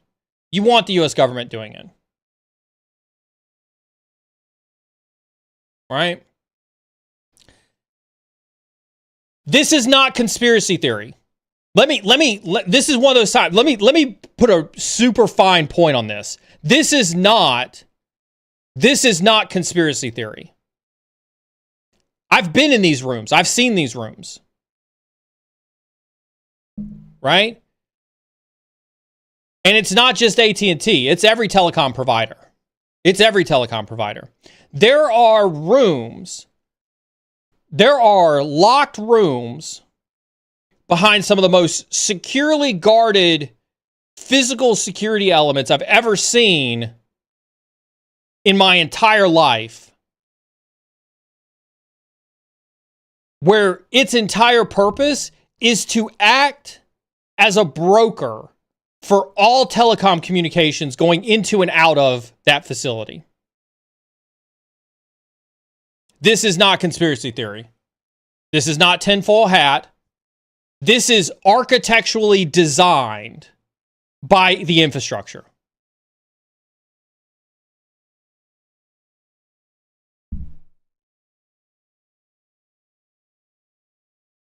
This is why like when people complain about China, when people complain about privacy, when people complain about social media,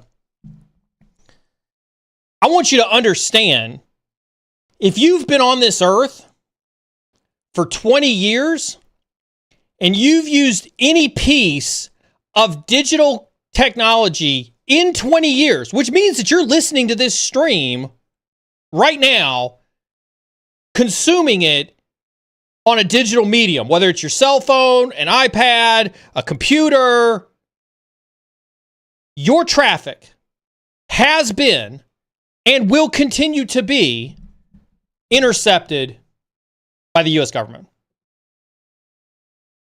So when people are like, oh, I don't want to use DeepSeek because then all my prompts go to China. If we're doing it in U.S. telecoms, don't you think other countries are doing it in their respective telecoms too? Oh, there's a reason, Sonic, I don't travel to some countries that I have visas to. Right?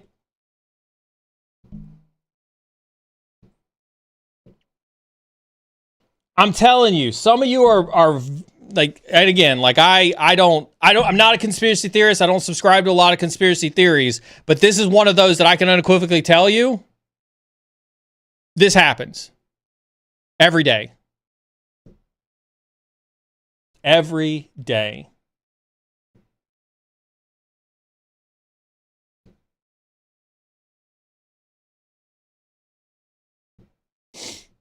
Oh.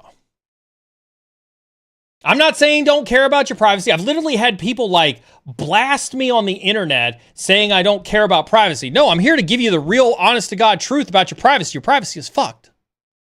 And if you've been on this earth for 20 years, you were born with compromised privacy. Right? This isn't Neal saying you shouldn't care about privacy. This is Neal's reality check, which is if you are, I'd say if you're under 30, you were born in a data compromised world.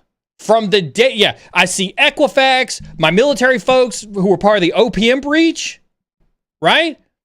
Like I have a visa for China, right? I will never step foot in China.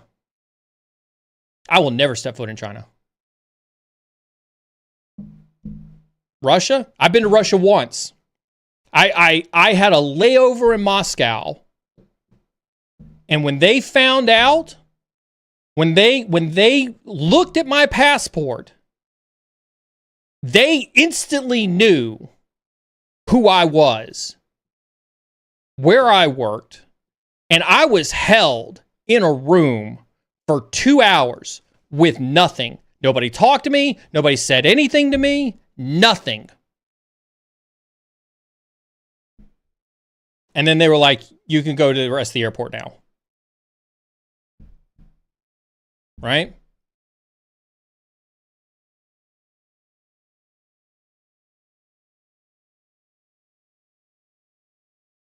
Anita says, thank you. I've been saying this. Our privacy is an illusion. Neal, is this correct? Yes or no? Are we saying the same thing? Kind of, sort of saying the same thing. Let me make a statement on privacy in general. Right? One of the things that we have in the US that I'm a huge proponent of, right? We have the option of privacy. Right? So what does that mean? By default, we're led to believe that by default, we have a right to privacy.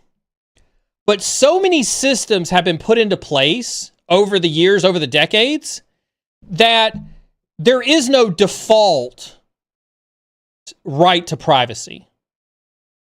You have a default right to privacy in so much that the world says you have a right to be private. But when you get your first cell phone, when you connect to the internet, when you get your first Gmail account, you have given up your right to privacy to those organizations. And so as that happens earlier and earlier in life,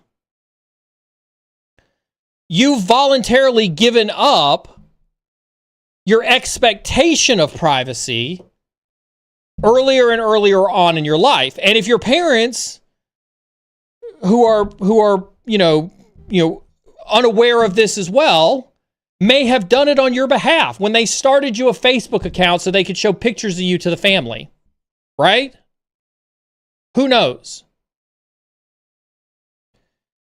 Now, in the United States, you have a choice where you can choose to be private. You could choose today to be more private than you were yesterday.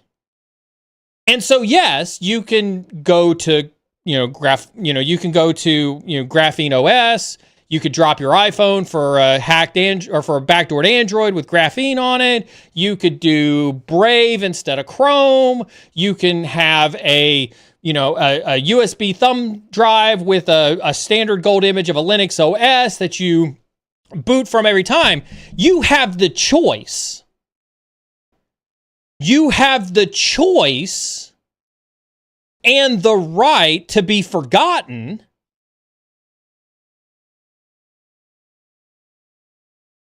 And thus, you can control your privacy in that matter. But you have to choose. You have to choose what's important to you. Dosco said it best, right? You could choose not to have a cell phone or watch Twitch or even do an internet search. And yes, you can choose that. You have to decide if that is a life you want to live, where you choose that style of life. The world, in its current digital age, is not going to facilitate a world where you can be on Facebook and not have your data sold to the highest bidder.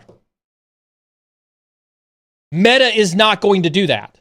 They're not going to voluntarily cannibalize their billion-dollar market share for you to be private. They're not. And you can complain about it all you want, but that is reality.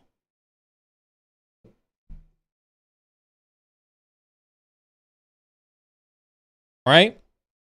But in the US, you have a choice. You have a choice.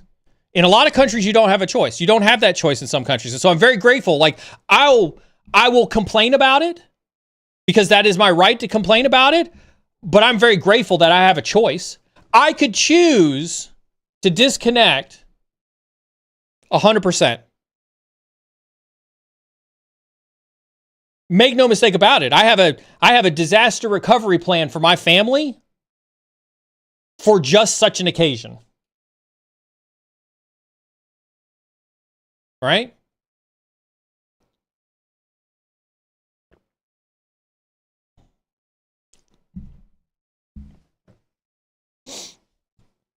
So I think privacy is an illusion.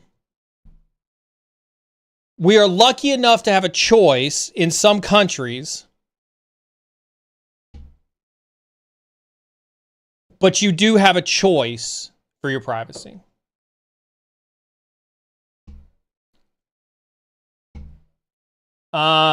Non-cyber question. I love the non-cyber questions. We're gonna kick through a couple questions really quick, and then we're gonna head over to do some co-working. It's Friday, so we're gonna co-work together, and we are gonna crush Friday together as a team. Highly encourage everyone to stick around for the co-working streams. If you've never been part of a co-working stream, they are an ADHD tactic. So if you have ADHD, there is a high likelihood that you could benefit from a co-working stream, especially if you struggle like I do.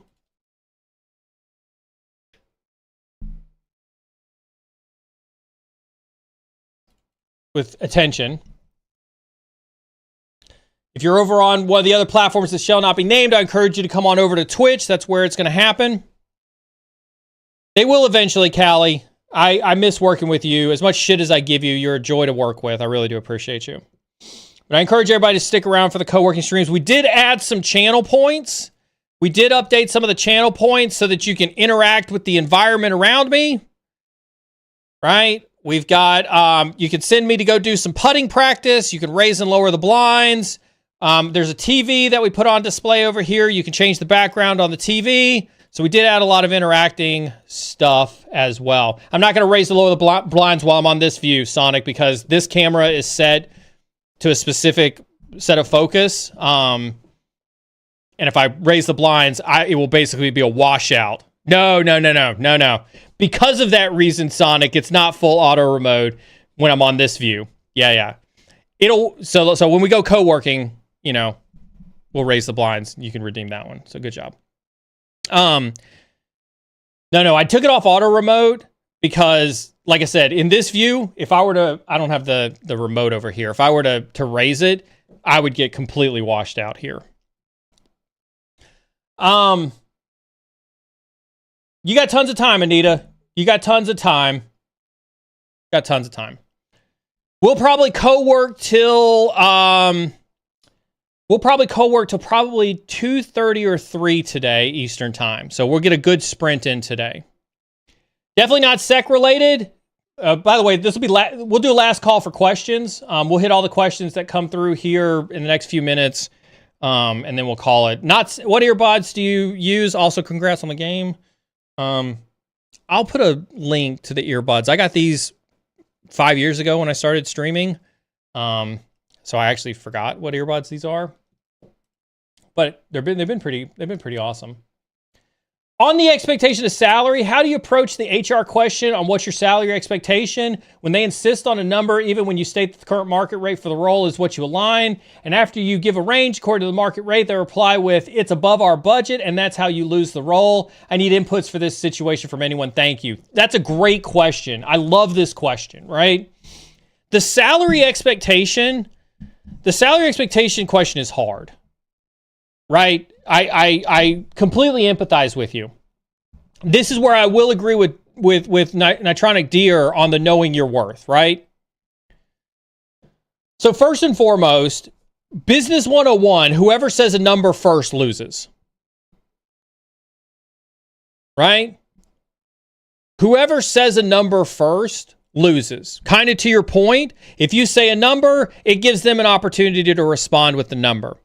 And so good negotiation tactic is to not get pressured into a number. So here's typically how I approach this conversation, right? Hey, Neal, really like what we see here. We'd like to put you through the interview process. Can you tell me what your salary expectations are? Listen, Mr. HR. I appreciate the question. I know this question's super important for you. I wouldn't want to proceed further if I didn't know that we weren't going to be wasting each other's time. I feel like my salary expectations are pretty competitive for the market, for the skills and the experience that I bring to the table. Why don't you tell me what your budget is, and I can tell you if we align with my expectations and your budget. So you see what I've done there? First and foremost, I've been empathetic. I've acknowledged how important the question is to them. I understand that you don't want to waste each other's time and that you want to make the most use of our time as possible. I feel like my compensation requirements are pretty competitive. So therefore, why don't you tell me what your budget is, and I'll tell you if we're aligned on my expectations and your budget. Now, they're obviously not going to want to tell you their budget because they are afraid, right? They are afraid that if they say, well, our budget is $150,000 to $200,000, you're going to say, well, I feel like my salary expectation is $200,000. So they're not going to tell you. They're going to say, well, we feel like we have a very industry competitive range for salary expectations for this job. Awesome, Mr. HR. Well, if you feel like you have competitive salary expectations, and I feel like my salary expectations are competitive for the market, I believe that when the time comes for us to negotiate salary, you and I will find some middle ground on that.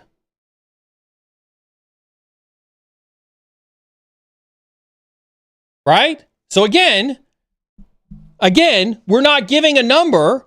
We're acknowledging their stance and saying, okay, I'm sure that we can come to a middle ground when the time comes to negotiate salary. Again, not giving up a number. not giving up a number. Well, Neal, I really can't put you through the rest of the hiring process if you can't tell me what your salary expectations are. Well, I understand that your process may not, allow you to send me through to the next stage without putting a number in there. I want you to understand that without understanding all of the environment I'm going to be walking into, the type of team I'm going to be inheriting, the level of responsibility, the challenges that are going to be faced, the level of work that's going to be required for me to make your organization successful, it's hard for me to understand, what skill value I'm going to be able to bring to the table. So I really need to get through the rest of the interview process to make sure that what you're asking for in reality matches the job description.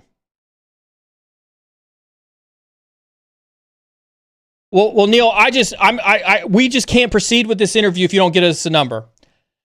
Thank you for your time, Mr. HR. If you're going to hire solely based on number and not based on the 25 plus years of experience that I bring to this industry, the successful roles that I've had at numerous companies, including building a business to 10 million ARR, in less than a year, in working for Fortune 100 companies, in working for a Big Four company and building an entire practice in a Big Four company in the Midwest of Chicago, right? Over a number of years, the extensive work I've got in startups, the massive amount of influence that I've got as a streamer and a podcaster, the amount of TV appearances that I've got. If a number is all you're going to boil that down to, I think we can end this interview right now. You can go ahead and retract my application. I have no interest in working for your company.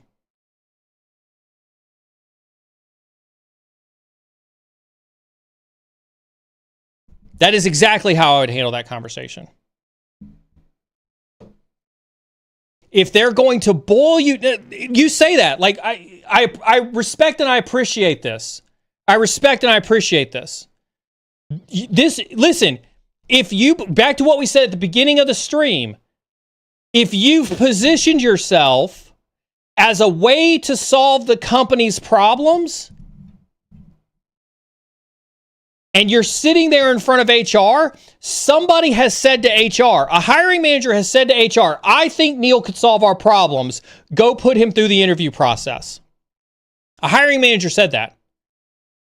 So you're already sitting in front of HR because somebody believes that you can solve a problem. So whatever you put on your CV, convince somebody else that you can solve their problem.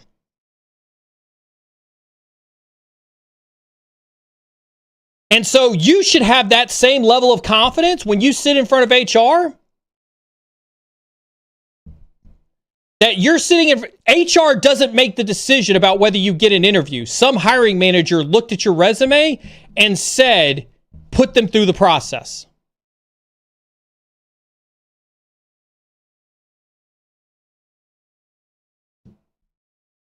Right? And so you should have that same confidence that I had when you talk to HR. Well, somebody put you in front of me, Mr. HR person, because they thought that my skills in X were valuable. My ability to take in tens of thousands of dollars a day while working at the 7-Eleven and safeguard it was valuable to them. They thought that me being able to manage 10 employees on a rotating 24-hour shift and ensure that physical security on the premises were maintained day in and day out, thought that was important for you. If you're going to boil that value that I can bring to your organization down to a number, I don't want to work here. And the question really becomes, back to what Nitronic Deer said, do you know your value? Do not be afraid to walk away from a job. Don't be afraid.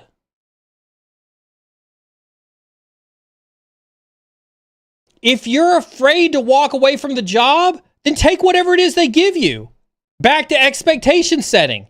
If you expect $100,000 a year, but you'd be willing to take 50, then don't tell them your expectation is 100,000 because you're willing to take 50.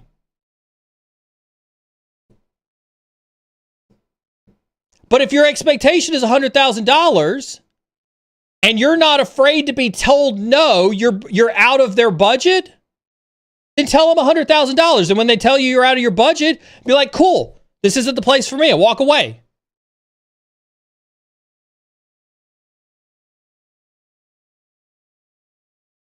Why is that so hard for you?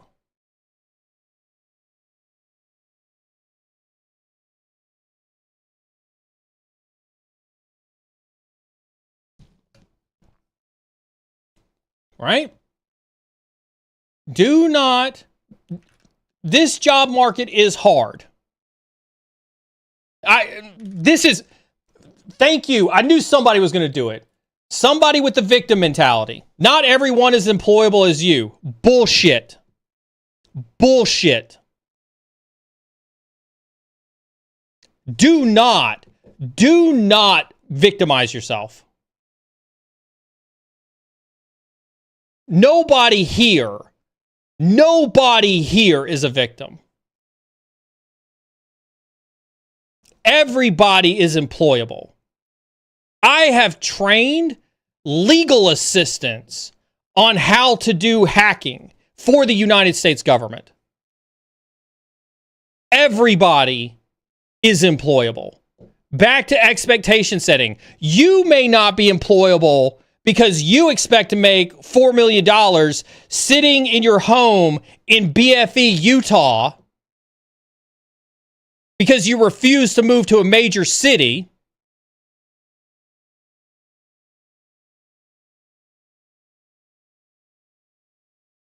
Right? That's your choice. You chose that. You chose that. Not the employers, not the job market. You chose that. If you can't treat the job market like a battlefront and face the adversary head on,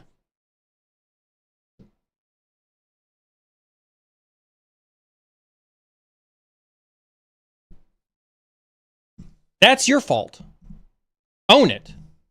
Own it. I say you made a follow-up. I'm a programmer by trade, but always wanted to be in cybersecurity. Just never take the leap of faith. That doesn't make you non-employable. That's exactly what I'm talking about. Don't be a victim. You have massive amounts of skills. And you have a desire. You made the choice not to be brave. I'm not picking on you. I want to use this as an example for people. Almost everything that happens to you is a function of your choices. Real talk moment for a second. Do you think I blame the world for me getting cancer? How stupid is that if I blame the world? It's the world's fault that I got cancer. Guess what? Guess what? Hey, Carmen, we don't have to worry about it anymore. It's the world's fault I got cancer.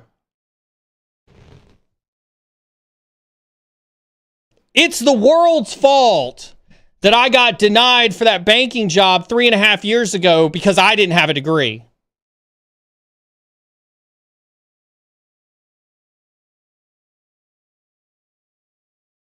You know why I have cancer? I have cancer because I drank alcohol since I was 14 years old. Lots of alcohol. Because I lived a shitty lifestyle. Because I ate shit food. Because I treated my body like a playground and not a temple. Right? I have cancer because of my life choices. My life choices. The military didn't send me to Afghanistan. I chose to join the military, and in choosing to join the military, I knew that I would potentially have to go to Afghanistan. That was my choice.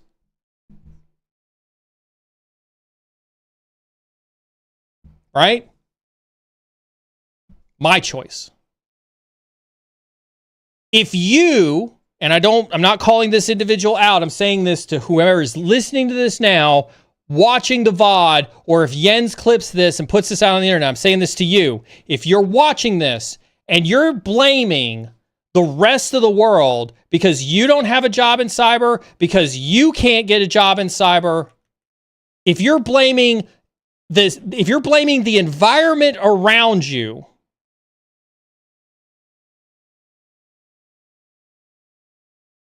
you need to look inside first.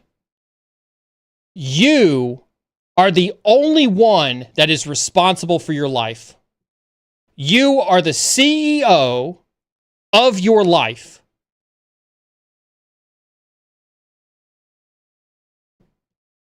You make all the decisions. And I firmly believe that everybody who hears my voice, I believe every human that has heard my voice from June of 2020, since we started streaming, is one decision away from being the best version of themselves that they could ever be. One decision from being the best version of themselves they could ever be.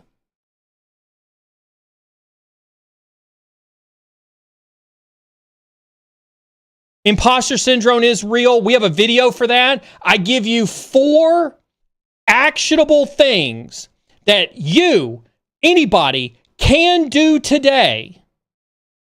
You don't have to be anything else other than a human to watch this video and implement 4 things that you can do today to help you get past imposter syndrome.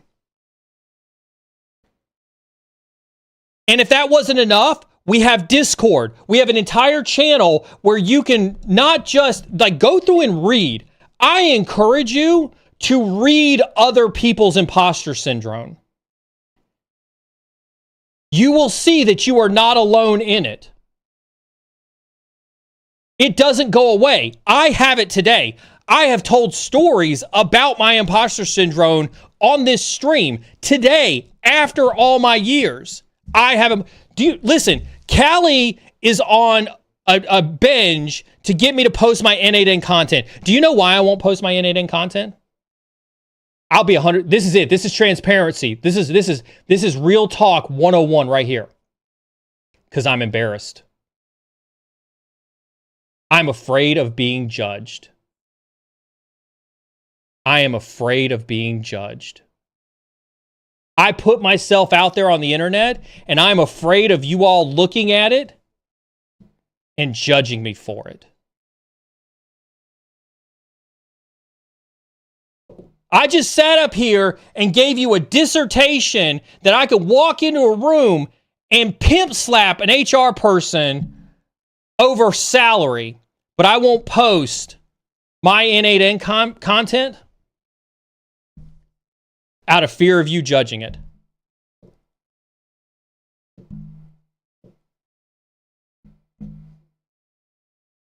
It happens to everybody. It happens to everybody, anywhere, regardless of who you are, how much experience you've got, or what you're doing in this industry. I know you will. I'm not worried about it. I'm not worried about it. And I know that it's an irrational fear. I know it's an irrational fear. That's why Callie's pushing me, is because he's a good friend. He understands it's an irrational fear, and he's going to push me. But that's why it's imposter syndrome. That's why I made a video on it. That's why I talk about it. Because to talk about it is to acknowledge the fear, and it's the first step in breaking it down. This is why I encourage you to get into Discord. This is why I encourage you to be part of a community. This is why I encourage you to share your stories in the channels. This is why I encourage you to be part of the team. This is a team here. We all support each other. We all have each other's back. We all want each other to do awesome. Right? And I believe in every single one of you. I really, truly do.